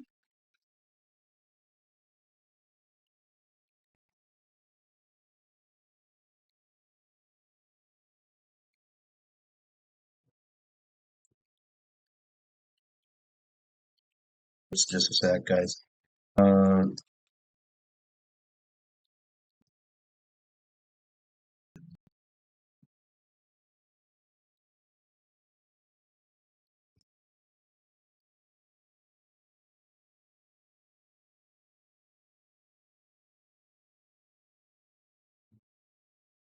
okay. So I'm going to quickly go ahead and so we were talking about self service group management, and so what I was trying to show here was that you can offer users to create groups, and for that purpose, I actually wanted to show, and for that, I created an account. I'm just going to go to the 9 dots on the top left here for my new South 365 account. I will again and again saying that I will keep an eye on the renewal to be unchecked. So I'll be showing that there. Uh, okay. So um, here I'm going to click Outlook, and in the Outlook, users can actually create their own groups, right? So self group management is this, that this is an end user, not an end user, but every end user also gets it. This is an admin account, but you get in the Outlook this new group feature where, which was pretty old. It's not something new, but you can just let. Let me put the renewal. Oh, David says, "Where is the setting for renewal?" Yeah, sure. We'll show you, David. In fact, I was gonna go right after this lab, and in fact, I was checking to uh, show. I was thinking of showing you also. It's a good question that you asked. Okay, guys. So this is just the users can create their own group on their side as well. That is called, if I alt tab, this is self-service group management, but that's where in Outlook it is. So the bigger question is exactly, or the more criticaler question. Wow, that's not even a word. Criticaler question is that where is the auto renew setting? So see this, if you are in Microsoft 365 Admin Center, billing, okay, it was, there's a lot of areas here, but if I go for your products, billing, Microsoft 365 Admin Center, and your products,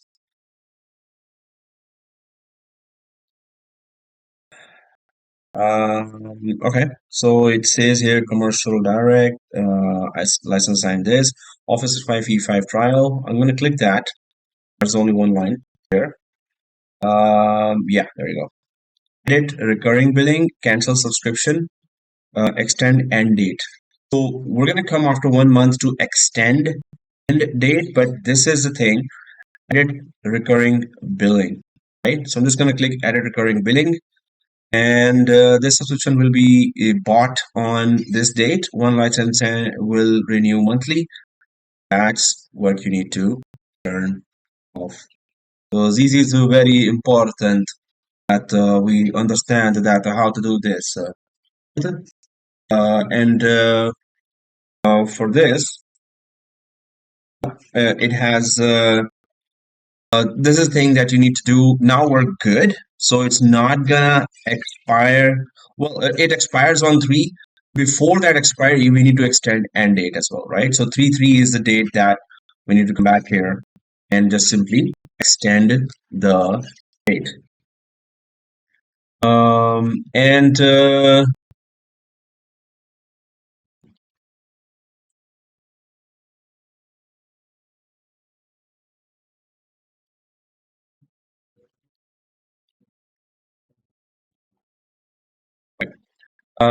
now once this is done and recurring billing off, this is the main thing, off, right? Okay, once this is done, let's go ahead, guys, and now we're kind of safe. But yes, I don't want it to expire as well because I need to keep on using features for 1 more month. So I'm just going to come back here, extend date. Hopefully I remember that. The email also arrived here that turn on recurring billing has been turned off for your Office 5E5 billing. Good. So yeah, now let's get back to what we were talking about. I'm going to Alt Tab to switch to this self-service group management. So we now know that within the Outlook, users can create their own group. We kind of knew that before as well. Okay, privileged account management. Privileged account management. This is something that is very, very important.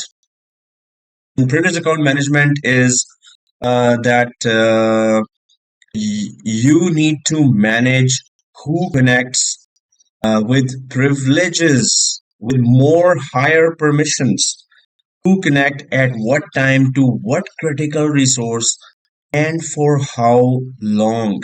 So if we go ahead and try to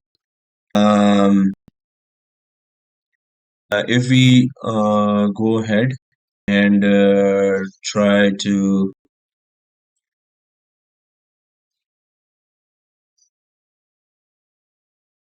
um, if we are sorry, account management, this is something I want to show, and obviously this is something that we may have discussed before, but from security perspective we're gonna discuss this as this is very, very important.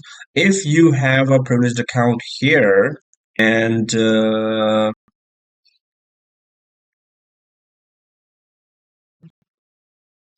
privileged account.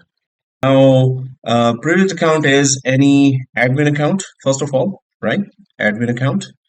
And then, um, um, so those admin accounts could be billing admin. Now, there are a long list, right? So, uh, like for example, billing admin or Exchange admin or SharePoint admin or Endpoint Manager or Intune admin, etc. So the question here would be how long, so which user has privileges for how long and which resources this user has authorization to. You have to make sure that which user is, to track the users, and why this user has those privileges, right? So these are kind of questions that you need to counter for every admin account. And this is going to be very, very important because there is a service called, to tackle all this, there is a service or feature, security feature. Uh, there is a security feature called which is a privileged uh, identity identity management. And this is what it tackles: which user has privileges, for how long, which resources this user has authorization to, why this user has those privileges.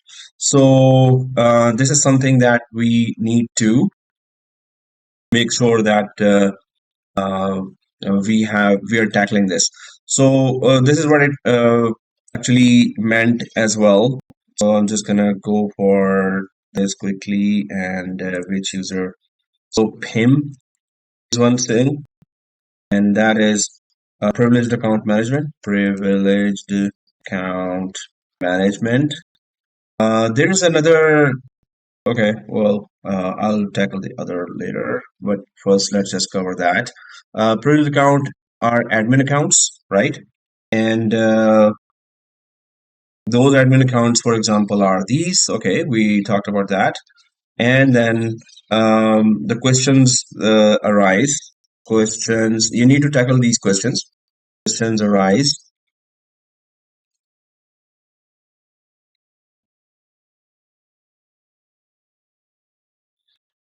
So those questions need to be answered. Which user has privileges, for how long, which resources, and why? And then these are all handled by the security feature called PIM, account management. Now, these are all the admin accounts. And when I joined my company, we found out that so many users had very high privileges, and they were not supposed to have those. So I had to ask one by one all the users that what is your uh, privilege that you're supposed to have, or what are your tasks. So still continued M topic. So always, okay, if a user has lots of lots of privileges, then um, ask the user what kind of tasks the user needs to perform, right? And uh, explore what are the least amount of privileges you can give for the tasks that user has to perform, right? So that is something that you have to investigate. So in when I was doing AM project in my company, identity and access management project, so I discovered that so many users had very high privileges, and they were not supposed to have those. Then I asked one user, "Can you connect with me and then tell me what are your tasks?" And then I'm going to start removing your higher privileges, and I will start replacing those privileges with least privileges, right? So the user said, okay, I need to edit tasks, exactly, least privileges. So I need to edit users, I need to change passwords, and so the basic help desk related tasks uh, the user needed to perform, but he or she was given application administrator or very high privileges there, right? So then I started replacing those privileges with least amount of privileges, which were so explore what are the least amount of privileges you can give for the task that the user has to perform. Then start giving a user least amount of permissions, privileges, and ask user to test if the user can still perform those tasks. Suppose when you give least privileges, some of the tasks cannot be performed, and then go for slightly higher. Go for slightly higher privileges, um, and keep checking where user is now comfortable to do the task. So you have to go through, work with the user and check that, hey, are you able to do this task? The user gives a list of some tasks, and then work with the user and start removing higher role. But first, obviously, you need to do your research. Ask the user what is the list of tasks, then do your research.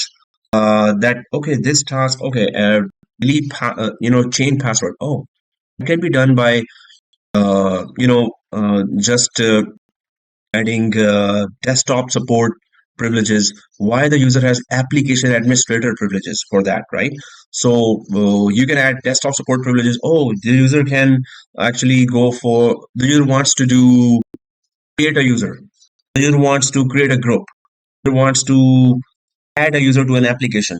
So that doesn't require user to have application administrator. Application administrator is for developers, right?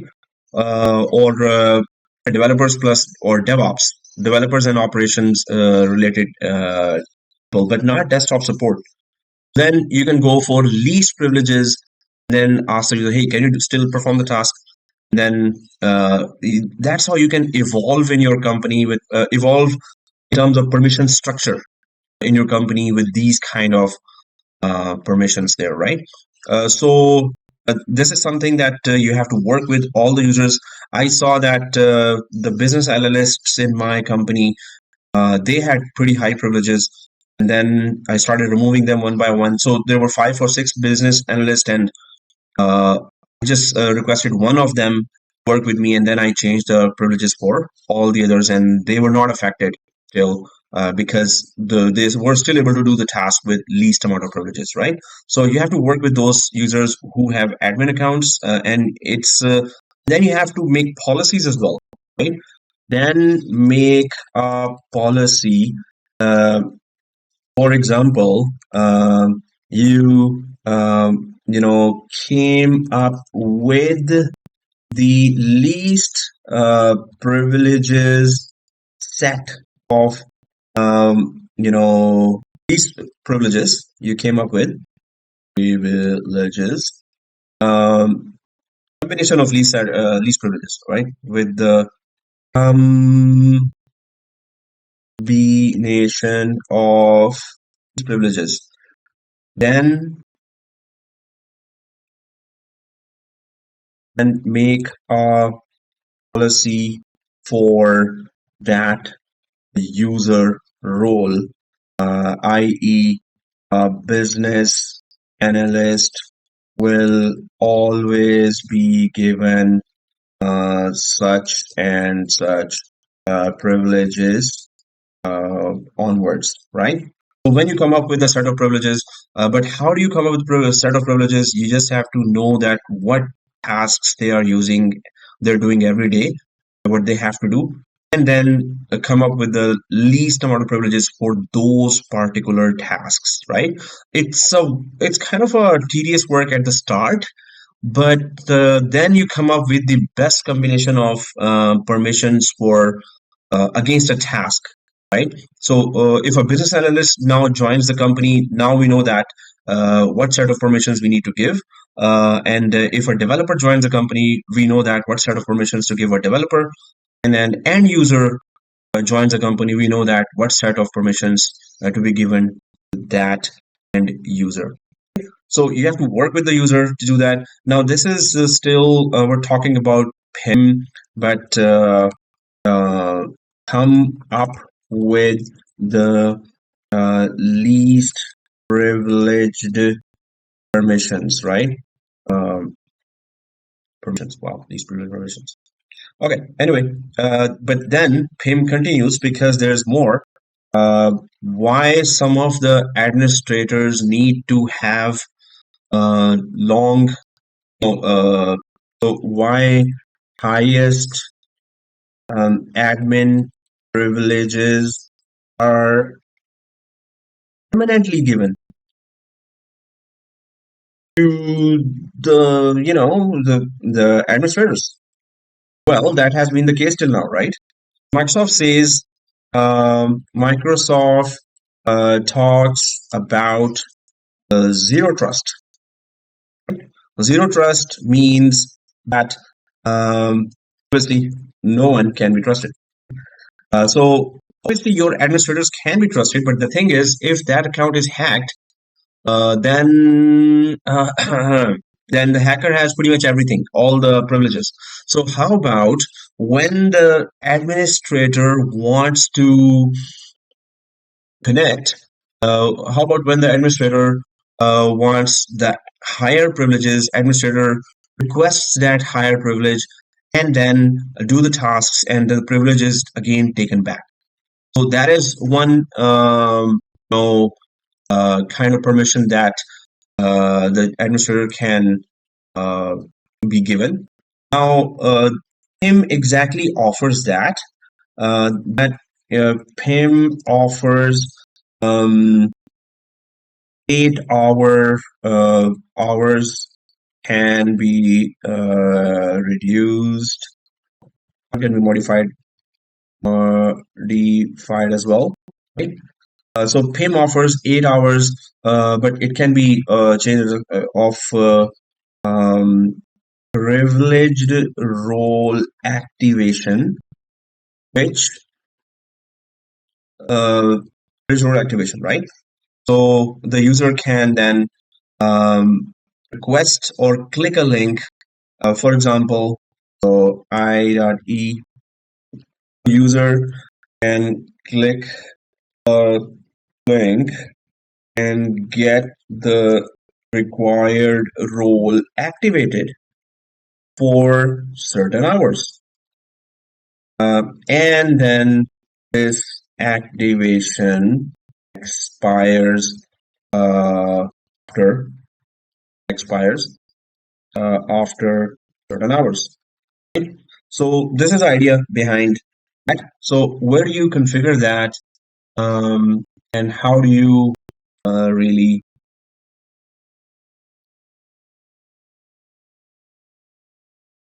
configure that? So I'm just going to go back to this environment here, and I'm going to go to show all here inside Microsoft 365 Admin Center. Then there is Azure, Active, Direct, and Story.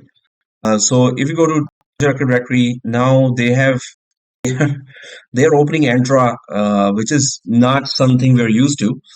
We were seeing the other platform. I mean, like the classic one, not the classic one, but the previous one had a bit different way of showing things. But obviously, Microsoft continues to improve its services. So now they are showing a lot of things in a different way.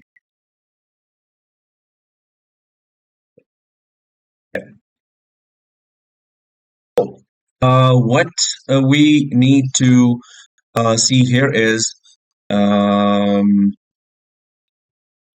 where's PIM? So if I go to Azure Active Directory, oh yeah, there is a permission management actually here. If I just close that, what we used to see was that we go to Active Directory, then there would be a long list that appears here, and then we would just go down. But they have again changed it to show it different in a different manner. So if I go to permissions management, that's down there in the first line.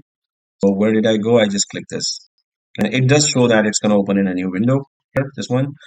And welcome to Entra Permissions Management. You must have a license to use Entra Permissions Management. To use Entra Permissions Management, you need to have a free 90-day trial or paid license. You can sign up for free 90-day trial here. Trial Permissions Management. I'll drop this accent. Or if your trial has expired, you can purchase license. So now, well, this is new. and sometimes we just want to have newer things. So to use Entra permissions management, now I need to click this one as well, obviously, because I need a 90-day trial. But I need to really remember all that because now my credit card is connected. But obviously, if we don't go ahead, how could we learn, right? So I'm just going to go for try permissions management.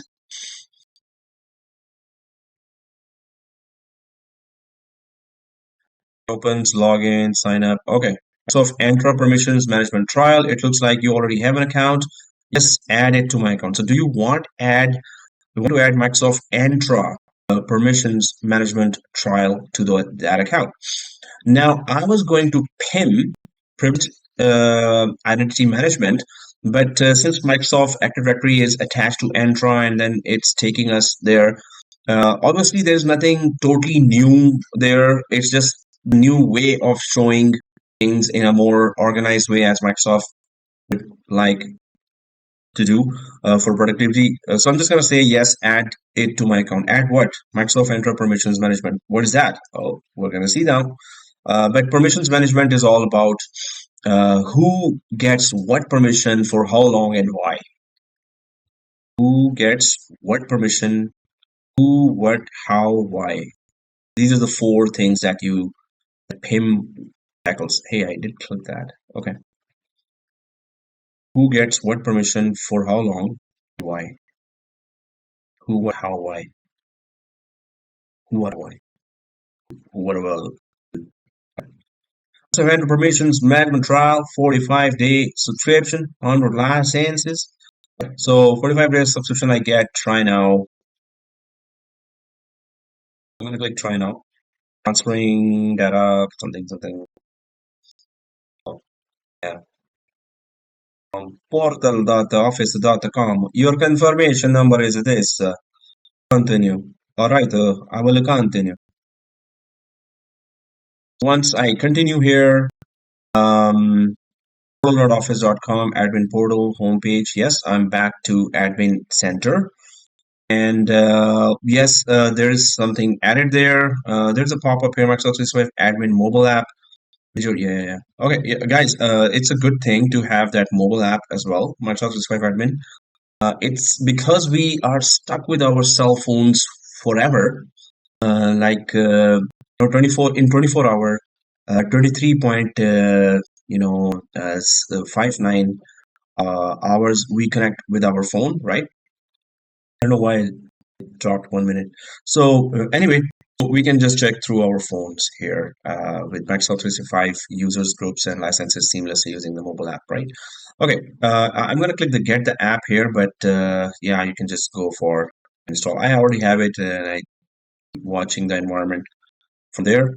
Now I'm going to go back here and show all because it took me back to admin center instead of the Active Directory. Um, no change I see here, but I need to go to my Azure Active Directory because there I click that permissions management and I'm back to Entra Admin Center and there's a permission management. So I'm just going to click that again because it was added for 90 days here. I think it should be mentioned here somewhere as well that now you have, but in the billing it will be mentioned there. Since I'm here, show more. There's billing. Yeah, there's billing. Licenses. I'm going to go to billing and licenses. License features, all products. Licensed features, all products. I have Office 365 E5. It didn't show here permissions management, but if I go to Microsoft 365 Admin Center and then go to your products, do I see that now here as well? Because it was 90-day trial, right? There you go. Yeah, so it will appear like this: Microsoft Entra Permissions Management Trial, uh, and it's gonna be 20 March. So 3 March and 20 March are two dates that I need to put on my calendar to extend the trial or finish it if it does not allow me to extend. So 3 March and Pretty much. Okay, Amir, please remember that. Remember to create a reminder. Okay, I'm going to go back here and I'm going to click that permissions management again. So, welcome to blah blah blah. Okay, so pm.cloudnox.io/tenant/onboarding. Are you kidding me? So Microsoft kind of purchased this permissions management from um, I think a third party Microsoft and big like AWS, Microsoft, Google Cloud, and big companies always keep purchasing small companies or small startups, right? So this is pretty cool because not only that you see the permissions for Azure, you also can control AWS and GCP. That's what Microsoft purchased here. And that's what Microsoft was bragging about. That hey, you can actually control from Microsoft Defender tools, AWS and GCP environments as well. But this is Azure, right? So it says also, please click create configuration to configure a data collector. So it does not have any data, and there's a configuration. So what data are we talking about? Permissions data. Which users have what permissions? So and from what time? So there's no such data here. And I'm going to click that create configuration on the right side. And then it says that manage authorization systems. Select an option to manage your authorization systems. An authorization system consists of Azure subscriptions. Automatically manage. Allow permissions. Manage management to automatically manage all authorization systems. So we're basically here for permissions management, right? That who gets what permission and why. Um, Here's another one, enter authorization systems. Select to enter individual authorization system for data collection and select authorization systems. Select specific authorization systems for data collection. So they don't have a data of permissions already. So that's why they're saying that why don't you just go for, collect some data that how many users you have and what kind of permissions they have. Right? So next step, create a role assignment. This is, and in the PowerShell, they also show that how to create a role assignment, which mean role assignment means which user gets what role. So then they are giving PowerShell and CLI way of giving role assignment to some user. So yeah, this suppose I select this, then they say enter authorization system, enter up to 10 subscriptions you want to manage by adding comma after each ID. So they're saying that, hey, where is your Azure? I want to show you the permissions. Or the third one says this, select specific authorization system for data collection, consent authorization systems. And permissions management will start discovering all authorization systems after you click verify now. And so first, I need to add my subscription here. Right? So it says subscription ID. Where is the subscription ID? So what we're essentially doing is we want, well, the URL is pm dot or permission management dot cloudnox.io data sources, data collections, Azure. We want this console to connect to our Azure subscription and then collect data about our permissions for users. So I'm gonna go back to, I want this subscription ID. I need to give this subscription ID, the permissions management data collection, right? I'm going to go back to this Azure Active Directory. I'm going to go to overview of Azure Active Directory here in Microsoft Entra Admin Center. And there I need to have a subscription ID. So I need to see where the subscription is. There's a tenant ID here, yes. But normally the subscription ID is in Azure IaaS. And if I go to properties here, so it doesn't say subscription ID, but it does say tenant ID, which is obviously not subscription ID. Um, oh, this is Microsoft.com. I'm going to go for portal.microsoft.com, right? I'm going to go for portal.microsoft.com, and that's where the subscription ID is. Just we're connecting. So what's going on is permissions management is another console uh, offered by Microsoft that wants to connect to your environment and then tell you what kind of permissions are there and maintain it for you as well. And not only that, it does for Azure, it does for AWS. Suppose your company has AWS account, suppose your company has Google Cloud account, it will do it for all. This is like obviously they must have purchased a third party because it doesn't even look like Microsoft console. It doesn't. This is something that they have newly purchased. Okay, so I'm gonna go for subscription ID once more. I'm just checking that. Oh, to all Azure subscription can manage access to all Azure subscriptions. Yes, this is the account. But where does it show subscription ID? Let me just check one more time. Manage tenants. If I go there, organization ID, domain name, tenant type, domain name. Really? This is properties. I recommendation monitoring overview. So if they don't show it here, okay, one more thing.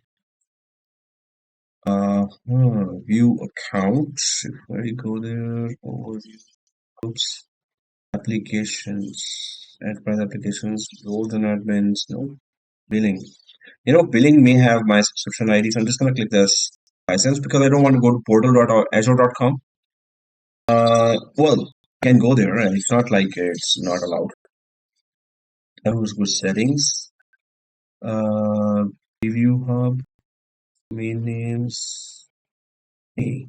In M365, normally I haven't seen subscription before. I may be um, missing it, but okay. Where I know there's subscription ID I can get, I'll just go there now. So I'll just right click here and go for a duplicate tab. And then I'll just quickly launch here or put here portal.azure.com. This portal.azure.com takes us to IaaS, infrastructure as a service, right? Maybe later. This is the Jalebi one. Yeah, this is Jalebi.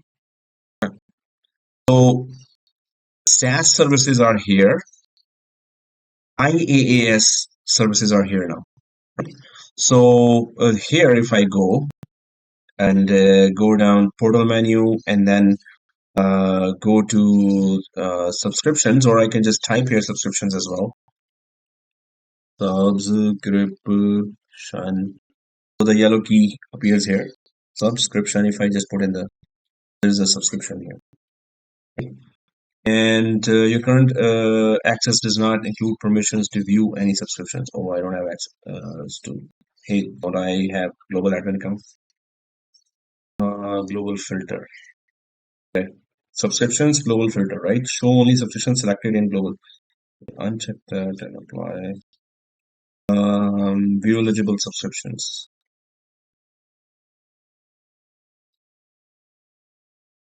To use Azure AD privilege and identity management, your organization needs P1, P2. That's getting weirder. So it's not showing me subscription where it's supposed to. Subscriptions I haven't added yet. I'm just gonna click the add button here. If it asks me to create another credit card related stuff, then I might go ahead. I'm gonna click add, checking your offer eligibility. Because they're asking, hey, yes, you are using Microsoft 365 SaaS services. Now, do you want to use Microsoft Azure IaaS services as well? So that's what they're asking, right?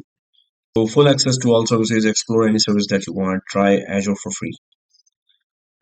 Okay, I know that it's gonna say no, you cannot, but okay, I'm gonna click try Azure.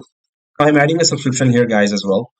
So we could have a full SaaS and IaaS environment because AC500 security calls for security of SaaS and IaaS services both. Sign up Azure.com, Logblade. I think it's in shock. It's just trying to detect that do I qualify for free trial, and it's gonna say no. Get out of here. It says yes. It's like I'm gonna have a I'm gonna start crying with happiness, right? I agree to the customer agreement. Okay. So guys, Azure subscription is separately registered. Microsoft 365 account for SaaS services is separately registered. But obviously, the account I'm using is the same. So I'm just going to click next here just to get my Azure infrastructure service also get registered. Uh, and most probably I will have to go pay as you go. 64755494462. Note add a country code in your phone number. Text me. So yes, it's making me go for Azure services as and well. 999 625 99625. My code. Yes, this is my credit card. Hey, guys, look there, bird. No. Sign up. Please provide a credit card, debit card, blah blah blah. Are you satisfied with your sign up experience? Hey, yes. Feedback sent. Thank you for your feedback. Now it's gonna either give me a punch that hey, we're not setting up 30-day trial for you, or going to because yeah, I added this credit card I used for Azure before as well. I mean, it's good that it's not recognizing and it's letting me go for trial version. Or now it's gonna tell me how to tell me that no, you don't deserve it because you already had it. Oh, it created that trial account for me. Okay, let me cry with happiness now. Okay, anyway, done. So what? A trial version. Wow, Microsoft has become generous all of a sudden. It's so unlikely. Anyway, I'll just go ahead. So now I have Microsoft 365 SaaS subscription that is here, and I have Microsoft Azure IaaS subscription that is here with the same account and with the same credit card. Right? I just have to be extra double. No, just kidding. Comfortable? No, I'm not on Tim Hortons coffee shop. Yeah, I have to be extra careful. Now, what was I doing? I'm gonna go to the subscription that permissions management made me come here to take. So I'm just gonna go, where's the subscription? I'm just gonna go to the search. There's the subscription that I searched already. You can type it, subscription, click that. Now there is a subscription ID. You have to register, get a subscription ID. And oh, and status is active, and is Azure plan, free services by usage. So I have 30 days here as well. So that's news. Okay. I need subscription ID. There it is. Got it copied, right? Now I can go to that yeah, So that permissions this one. Where did I come here from? I was in this, then I opened Azure Active Directory, Admin Center, then I went for this. Here, down here, you can see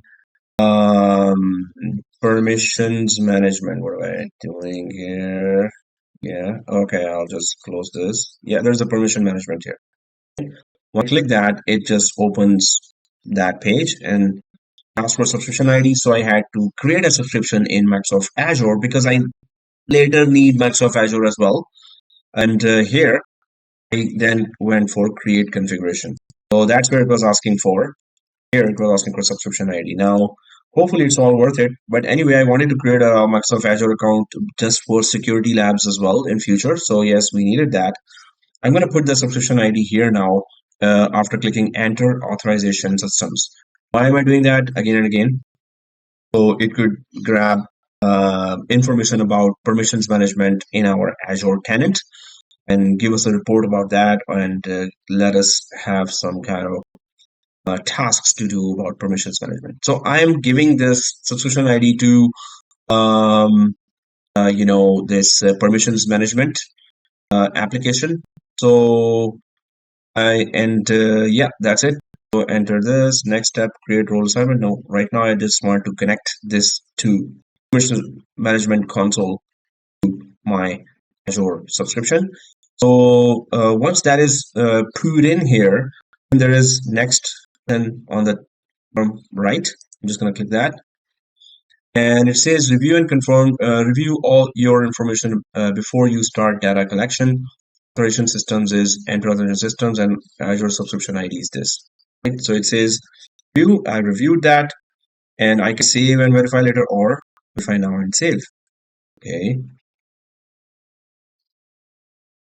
Able to create configuration and maybe it's too new right now and it's not able to connect. So I'm going to click save and verify later. So configuration is saved right now. But anyway, try to connect to privilege management right now, but maybe I just created that Azure account and it's too new and background synchronization might still be going on to offer all the application services in the background for Azure. So I'm just going to go back to uh, here and I did go to permissions management, but I'm going to show you the other way now. Alt tab. What we were talking about was this privileged account management. Then I showed you then we discussed about that how to come up with least privileges for users and then where's PIM. So we'll go back here. PIM actually lives inside the governance, identity governance.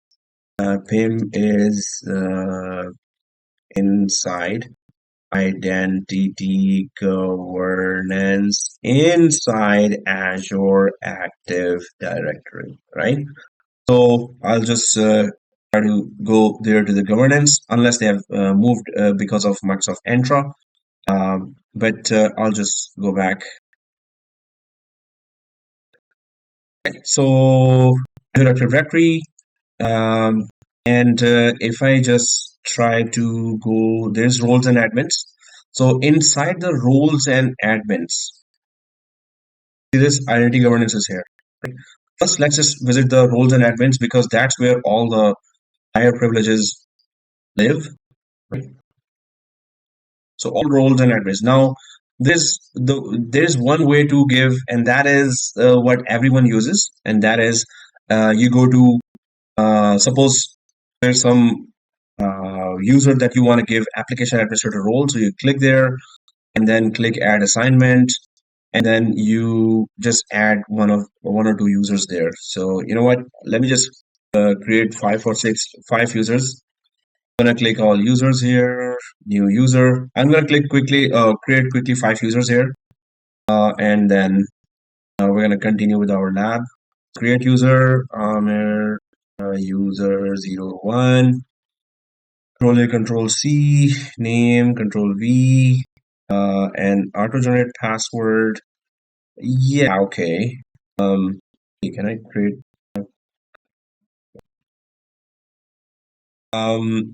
I could create bulk users as well. How about that? Let's go instead of one by one. I'm just gonna cancel out from here. There's a feature that we already tried. That is bulk operations, right? Bulk operation, bulk create. I want to create five users. I'm gonna go bulk create here.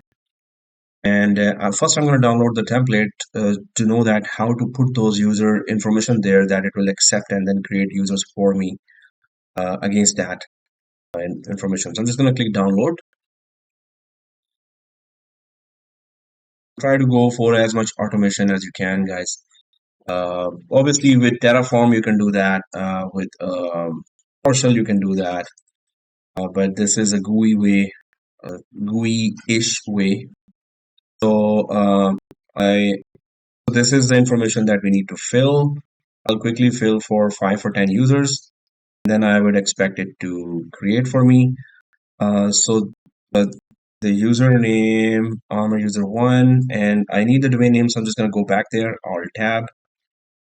Um, and my domain name, I need to copy from the currently created user. This is the domain name, and I'll come back here. Change the domain name here, and put the user here.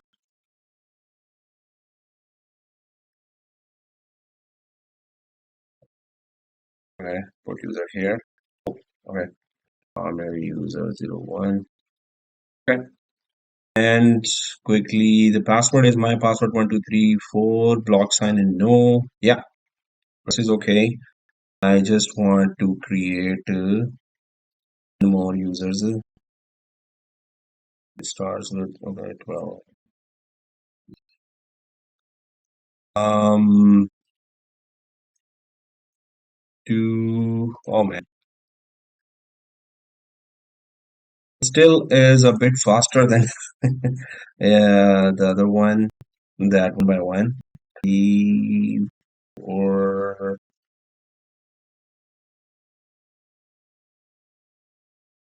5. Oh, if it didn't create that, that would be so bad. 6, 7,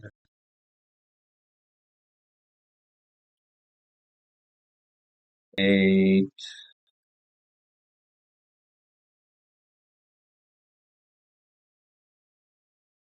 9. I can provide you as well if you want. Nobody asked, but I just for 10. Okay. Okay. So yeah, but first doesn't work. That's the template that I expect this to create users for me, and that I will save and close or close or save. It's in downloads. User create template um, and users.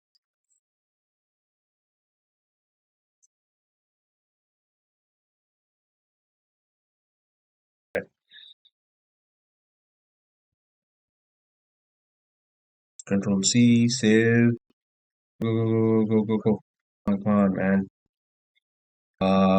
Yeah, all users, bulk operations, bulk create, go to select a file, which is supposed to be downloads. Yeah, 10 users. File uploaded successfully. Submit. Okay. Come on, come on, come on, come on. So bulk operations, I'll just simply put the bulk operations.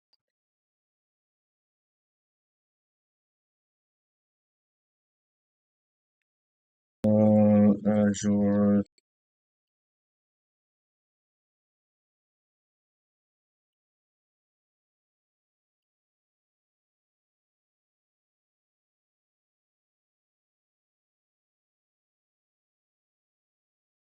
Okay.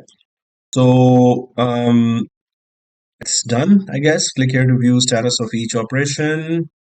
Failed, seriously. Okay. What happened? Failure. Okay, yeah, I should have created 5 or 6 users already.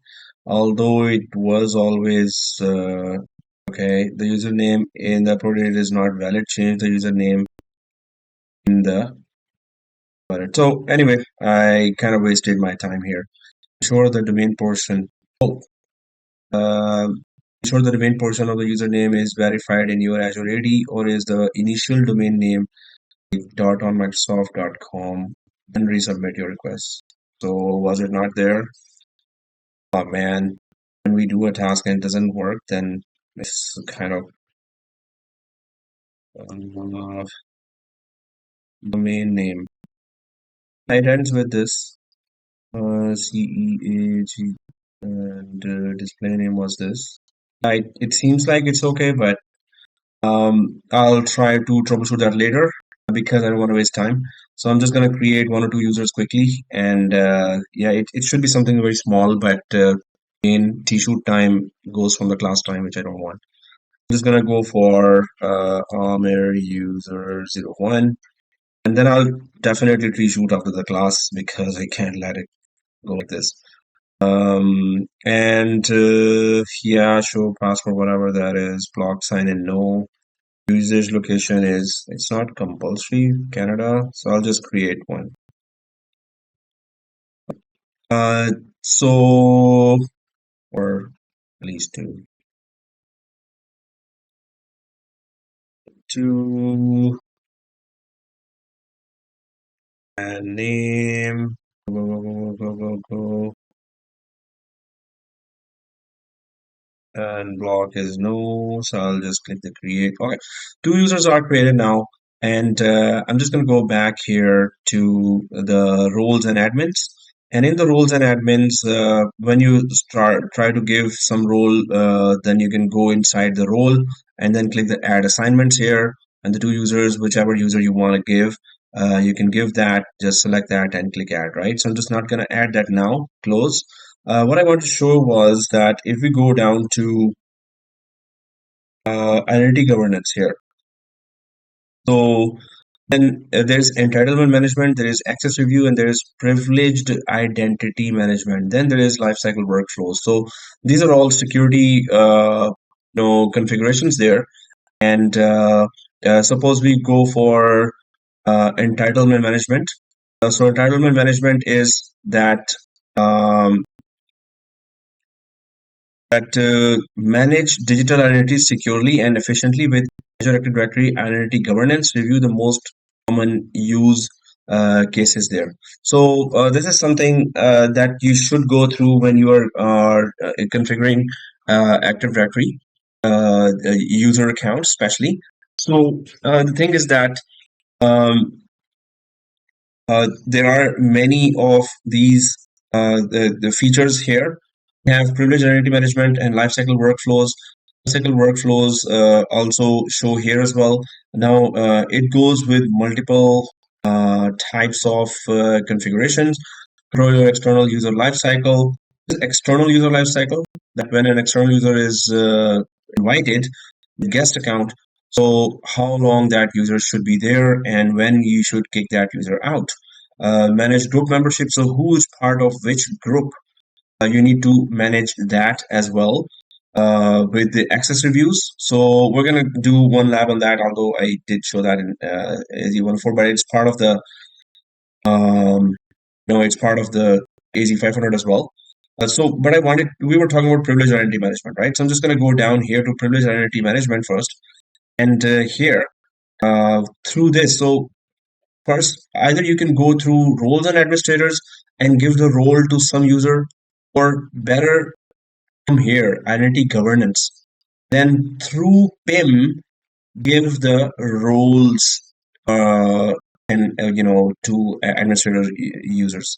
So if I go to privilege identity management, then there's Azure AD roles here as well. So there's roles showing here, and then within identity governance and PIM, you can see Azure AD roles here as well. So if I click the Azure AD roles, um, then Azure AD PIM is a premium feature that enables you to limit standing admin access to privileged roles and much more. I want to activate an admin role for a certain amount of time for the user who requires it, right? I want to do that. So assign eligibility is not available because it says it's a premium feature. So if I go back here to the to this document. So it does mention about premium feature as well. Azure AD editions. Uh, Before I enable Premium 2, which I'm about to enable now, I want to just show you that this feature has a lot of uh, you know other extra settings to offer. I need to enable Premium 2 to get some premium features of Active Directory, and one of them is PIM, Privileged Identity Management. So I'll just add here that PIM is inside, and PIM is enabled when we enable um, Azure Active Directory Premium 2. So we're gonna enable this as well in PIM to get the most out of this feature. Azure Active Directory comes in 4 editions, free, Microsoft 365 apps, Premium 1, P1, and Premium 2. The free edition is included with Azure subscription. Premium editions are available through a Microsoft Enterprise agreement, right? So we have to go for that. So the E5 license trial, that's why we have that. Open volume license program and the cloud solution providers program. So any of these agreements or programs you join, then you get the premium 2 and premium 1 features. Azure and Microsoft 365 subscribers can also buy Azure Active Directory Premium 1 and P2 plans online. So what does Premium 2 offers, or directory objects that you can create free 500,000. So one user is one directory object. 50 users are 50 directory objects. 50 groups and 50 users are 100 directory objects, right? So whatever entity you create in Active Directory, it's an object. So directory objects with free is 500,000 you can create, and then after that you cannot. But then if you purchase Microsoft 365 apps program, Premium 1, Premium 2, it's unlimited directory objects you can create. Single sign-on is unlimited for all. Core identity and access management is available for all. Business to business collaboration, B2B, and then is for all identity and access management for Microsoft 365. Premium features is Premium 1 and P2. Hybrid identities, this is local branch to cloud connectivity. Advanced group access management, again, more collaborative groups you can create. Conditional access, very, very important. We're going to talk about that, although we did talk about that before as well in AZ, because it was part of AZ 104. So this is also available in Premium 1 and 2. When identity protection is only available in Premium 2, identity governance, that's what we want, is available in only Premium 2. Right? So you need to know for security that Premium 2 has the most important features there, obviously, and then obviously you need to pay for that. So these are the Azure AD editions, and if we go ahead, I'm just gonna enable Premium 2. So where to go and enable Premium 2, and then go through identity governance and put that privileged identity management on top of our admins, right? So that's the whole thing that we're gonna do now. I'm gonna go ahead and first put that here. All right. So whatever is a good read for you in terms of Azure AD editions, right? So it's really important to understand in security perspective that if you have a basic Active Directory, you're not secure. If you have P1, yes, some features are there, but the most critical features would be in P2 for your security and best practices, standardization uh, of Active Directory according to security standards. Okay, I'm just going to go back here. And now let's go for Premium 2 because we need to do that lab. I'm just gonna go Alt Tab and go back to this. So I want this assign eligibility enabled, right? So enrolls and assignments and alerts, everything is disabled right now because I don't have Premium 2. So where is Premium 2? Where I get that? It is in licenses area for Active Directory. Because they've changed the console enter admin, so I just have to look for this. I think it's in the billing. There you go. License. So links insertions. Was that there before? Not linked. An Azure subscription is required to continue receiving SLA support for external identities. To be compliant, select your tenant below to link a subscription. Yeah, this is, remember that we created a subscription there in Azure AD, and that is not linked to this SaaS. So this is how we link it. So anyway, we're gonna link it later. Right now, I'm just gonna click licenses.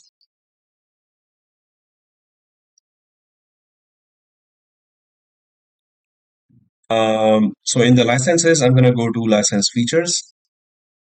I'm gonna go for all products. Basically, we need to go to all products. Here we're gonna go for try/buy. So now we're going to get premium 2 as and well. And we're just enabling premium 2 here. But if you enable this enterprise mobility plus security, then you get Intune connected to this as well. This enterprise mobility also actually enables premium 2. Well, we can just get because it's all trial, so we can get the whole thing. And not just premium 2, then we can see some extra features and security features here as well. So we're going to go for the above one, in fact. So I'm just going to click activate this one. This will also enable premium 2, which is below, right? So we don't need to go below that. Activate. Successfully activated Enterprise Mobility Plus Security E5 trial.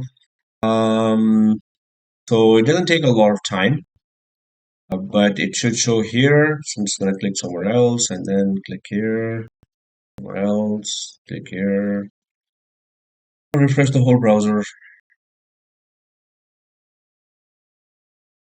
Monday or Sunday it's going to appear. Yeah, there you go. So now there is Enterprise Mobility Plus Security here. It's also trial version. And I'm going to go back now to check if the identity governance has that eligible eligibility button enabled. I'm just going to click identity and governance. Then I'm going to go for privileged identity management. So once I click that, then I need to go to Azure AD roles. When I click the Azure AD roles, right now it's not configured, view your history, and also this. So obviously there's a background. Oh, there you go. It's configured now. Detects that. Sometimes it detects it slower. Sometimes it detects it faster. Okay. So I'm going to go for assign eligibility here. Once I click the assign eligibility, I still see the same list of roles and admins that I was seeing in the roles and admins area here, right? But I'm coming from identity governance and then privileged identity management. So maybe there's a difference, right? So now, if I go inside application administrator, and first of all, what kind of privileges or permissions you get? So there is a description here that these are all the privileges that you get when you are assigning someone application administrator. That's a lot, and you can go through that, and then you can check out that is all that you want to give to that user. I'm just going to go back to the assignments here, and then I'm going to click add assignment, right? So application administrator, I'm going to assign to someone, right? But I don't want that user to permanently have that application assignment. I want that user to have it for a limited time. Um, scope is directory. Yeah, across the directory, this guy can have application administrator role, or just for specific applications you want the application administrator to work on, or as service principal, so specific service principal, which is also called um, like any entity that has credentials given.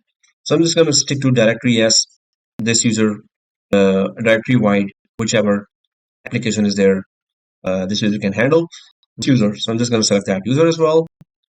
And I'm just gonna go for Armor user one and select. I'm gonna go to next as well because now it says eligible, active, permanently eligible. So I don't want it to be permanently eligible. I want this user. So first of all, what is eligible? What is active? Active is it's going to activate. First of all, I don't want it to be permanent, right? And you can see here assignment starts and assignment ends. So what's the difference? 4 February 2023 to 4 February 2024. I don't want this much long uh, well. So what I can do is I want this guy to have this privilege for 3 months, right? So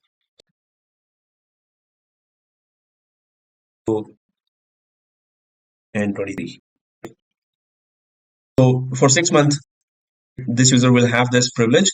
Now, eligible and active just means that you want to activate this role right away without any user manually asking for or activating from his or her side.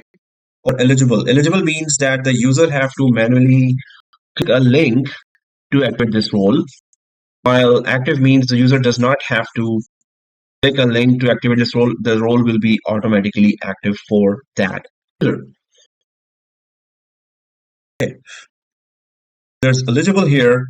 I'm going to stick to eligible because I want the user to uh, activate the role manually. Right?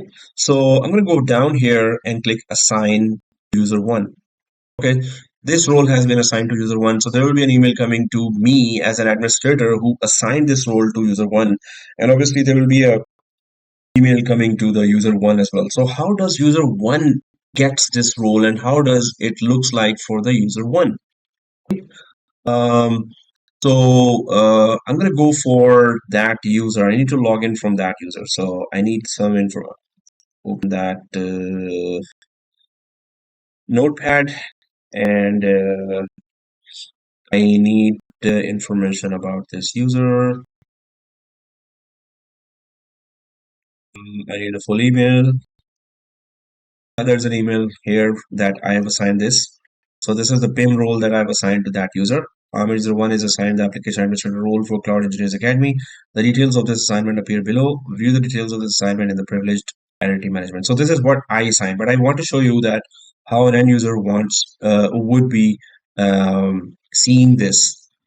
So I will go to, hey, in Firefox, there's a new private window. Okay. That's the incognito in Firefox, right? Portal.azure.com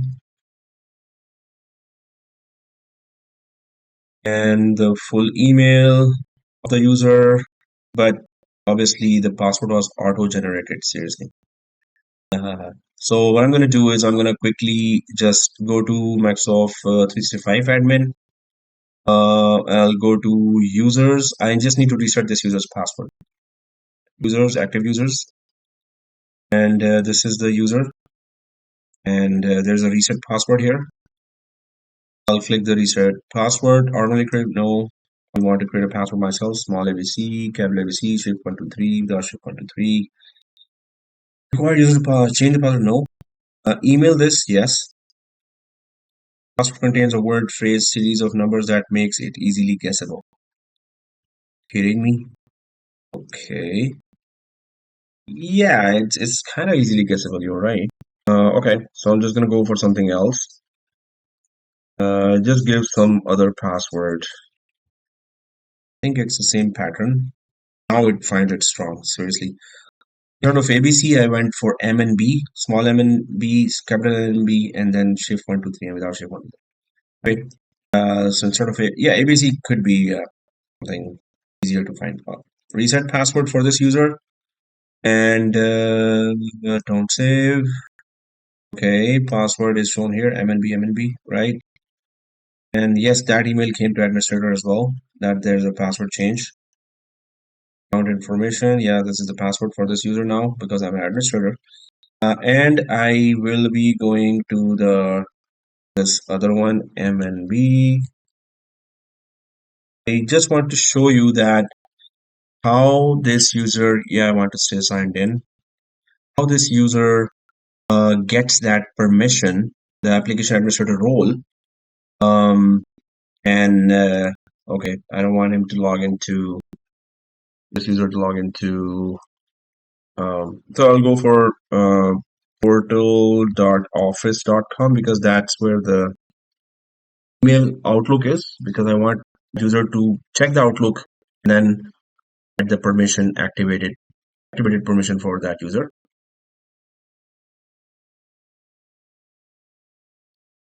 Yeah, okay, I'm also glad. Did I give any permissions to this user? Like any application? So I didn't give that user the license. We have free 25 licenses, and it's gonna give that user 25 licenses. Then I'm gonna open the Outlook. Inside the Outlook, there should be email that, hey, you've been giving this privilege. Then the user has to activate that privilege, him or herself, right? I need to show that all. So I'm just gonna alt tab to this back. I'll assign the user a license here already. License and apps. Insert out of 24, 5, 4 licenses. Assign one.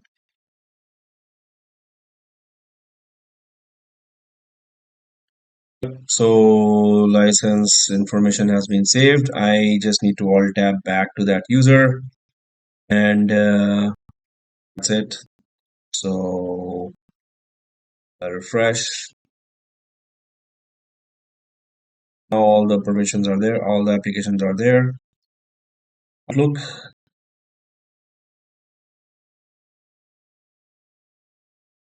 Oh yeah. So it's going to connect after some time.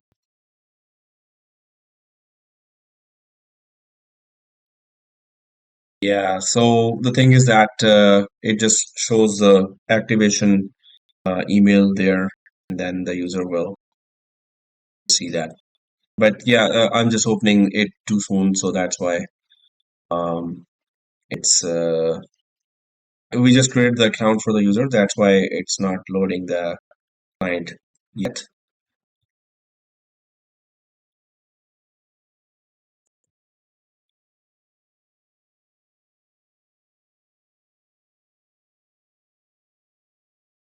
Oh, man. Okay, so it will get that soon. Outlook, because it's still creating in the background. Outlook. So one more configuration that I wanted to show you here was that if we go to privilege identity management in identity governance, so for every role you can also um, make some rules. So if I go for assign, there's a setting here, right? The setting. So privilege identity management and then settings. So settings really try to tell if it loads today. Yeah.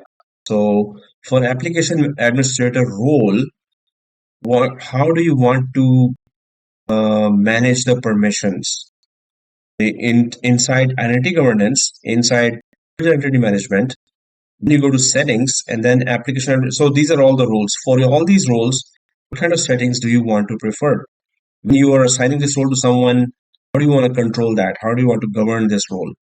If I go inside application administrator, it says that activation maximum duration is 8 hours. So every 8 hours, after 8 hours, the privilege will be taken away from the user, and the user has to again click that link, which I wanted to show you now, to get those permissions. So I'm just gonna go ahead and click the edit button here, right? So it says that, hey, you wanna on activation require MFA. And do you want this role to be activation maximum activate for what 20 hours or 24 hours? The main purpose here, or main point here is, suppose it's 9 hours. So after 9 hours, the price will be gone automatically, and the user has to click that link in the email again to again start the next 9 hours of activation for this phone. That's pretty secure. Uh, and this setting has to be visited for all the roles, right? So if I, this is one setting that I'm just putting in WhatsApp as well. Um, so if you require, then the user has to have Azure MFA. The user needs to activate this role. So this is another condition that you can put there. I'm just going to click none. Require justification on activation. Whenever you're activating, tell me the reason why you're activating it. Yes, whatever ticket the user needs to resolve, whatever configuration change the user need to make, the user will have to put a reason for that. Require ticket information on activation. If there is some ticket you're resolving, so why don't you put that information as well? Require approval to activate. If you put that, that is something that I've put on global admin and some higher roles, application administrator as well, in my company. So require approval. So if I put that, then I need to select approver. So, okay, I am the approver here. So if that user is trying to activate, then I need to approve as well, right? Prior approval to activate. So you can put a lot of restrictions when somebody is trying to gain higher privileges. Somebody has to have Azure MFA. MFA is a must thing. Second thing is justification. Why are you connecting? After 9 hours, oh, again you're connecting. Why? Oh, again, third day, you're connecting. Why? So, this way, you can really, let the user connect with a reason, and you can track how many times the user used this um, privileged role, right?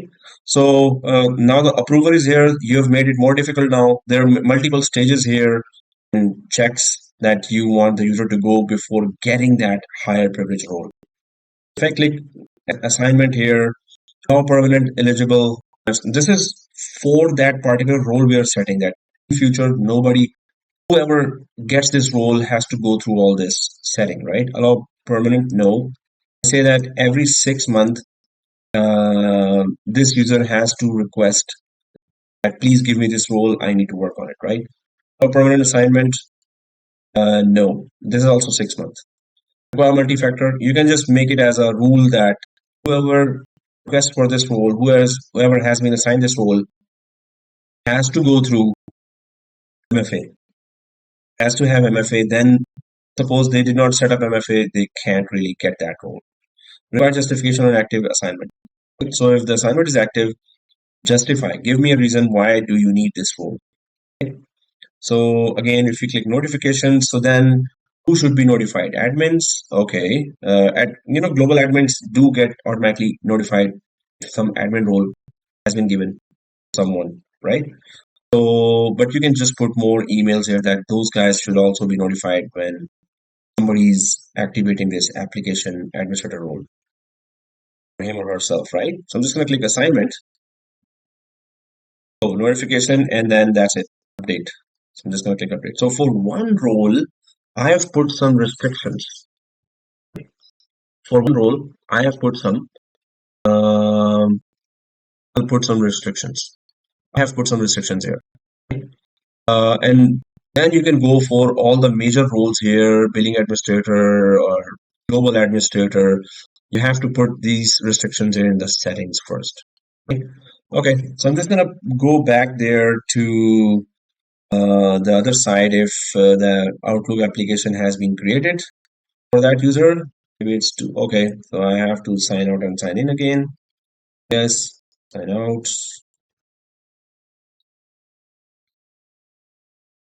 Click back button. It asks for again the user, then MNB.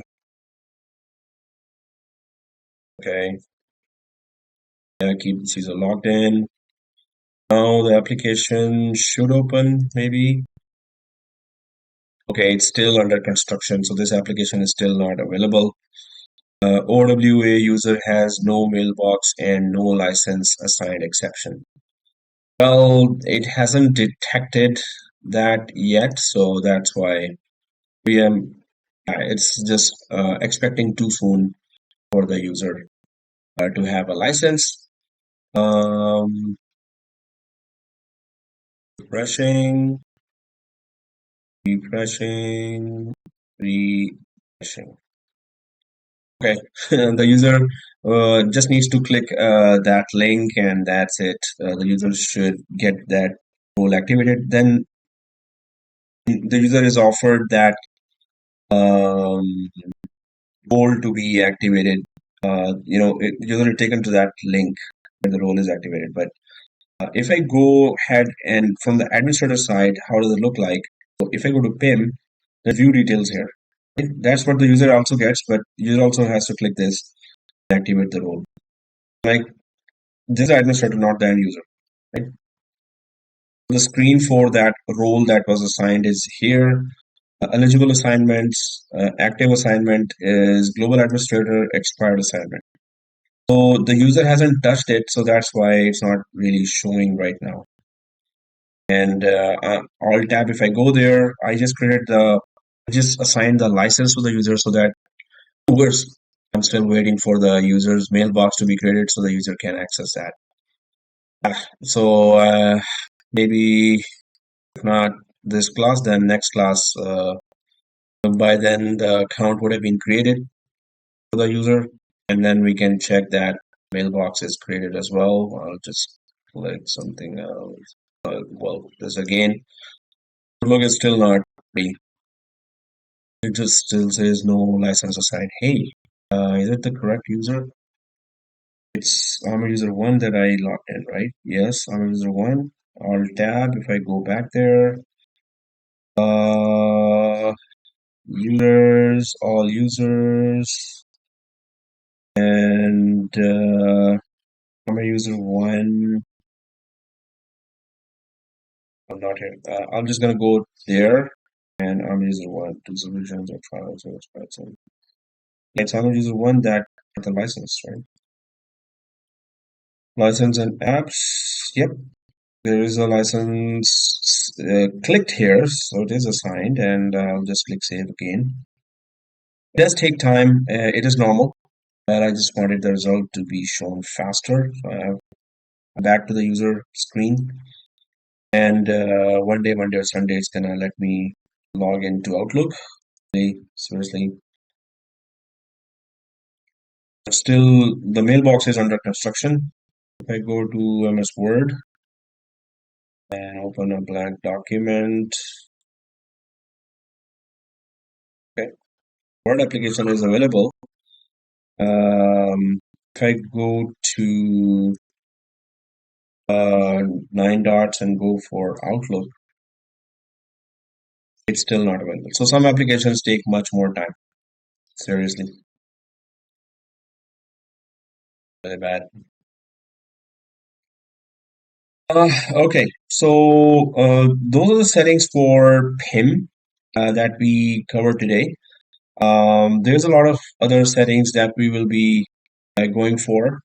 Guys, one more thing is I'm gonna put that in chat as well. Next week. Can we have next class during weekdays evening? And we have next class just for this week?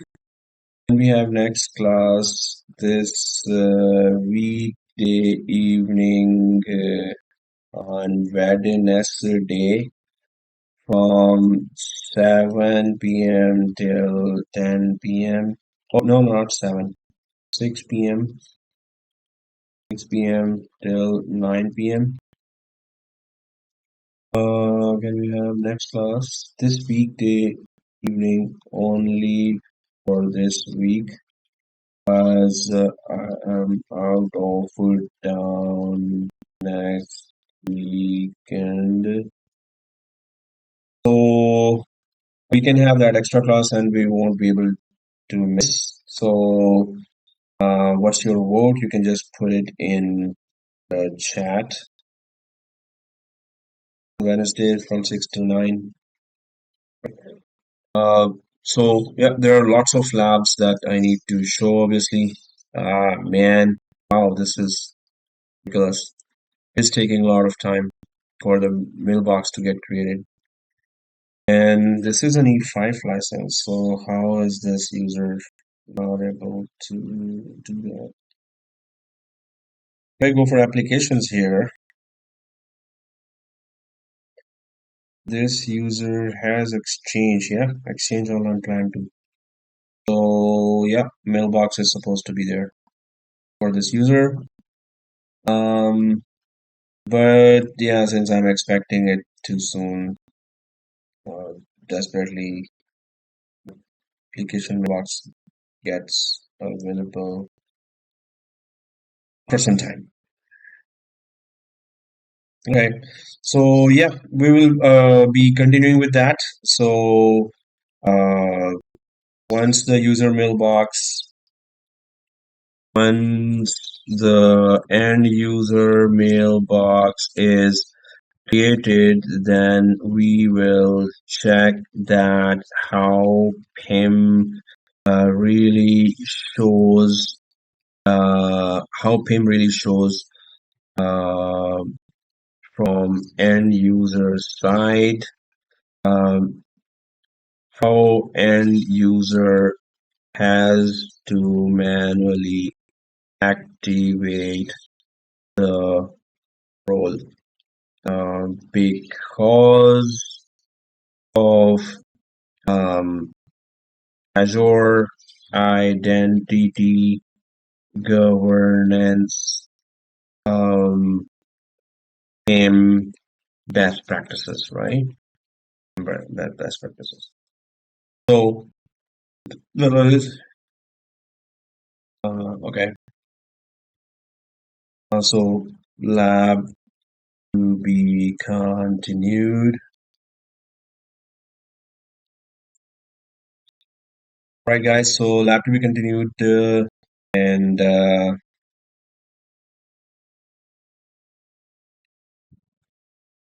I'll just check one last time. Ah, seriously. Yeah, sometimes it takes time. Sometimes. All right, guys. So we will be covering a lot of other features. PIM is one of the most important features in Azure Active Directory for implementing security standards on privileged accounts, right? So how does it really affect the end user?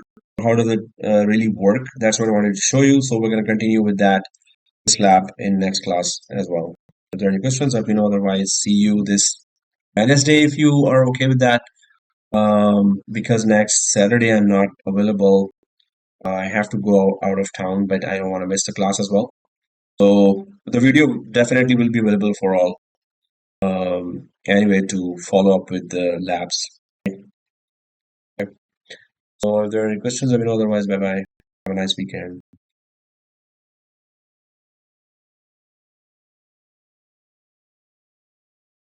Stop the recording.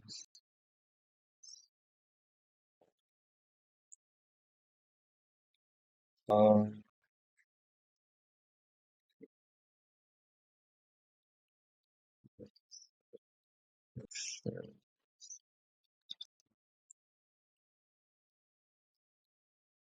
One, zero, three,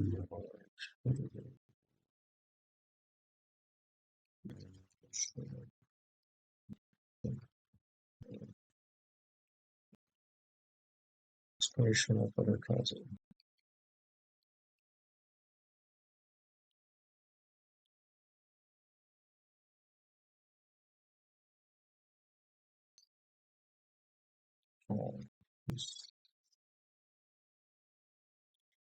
Okay. Bye.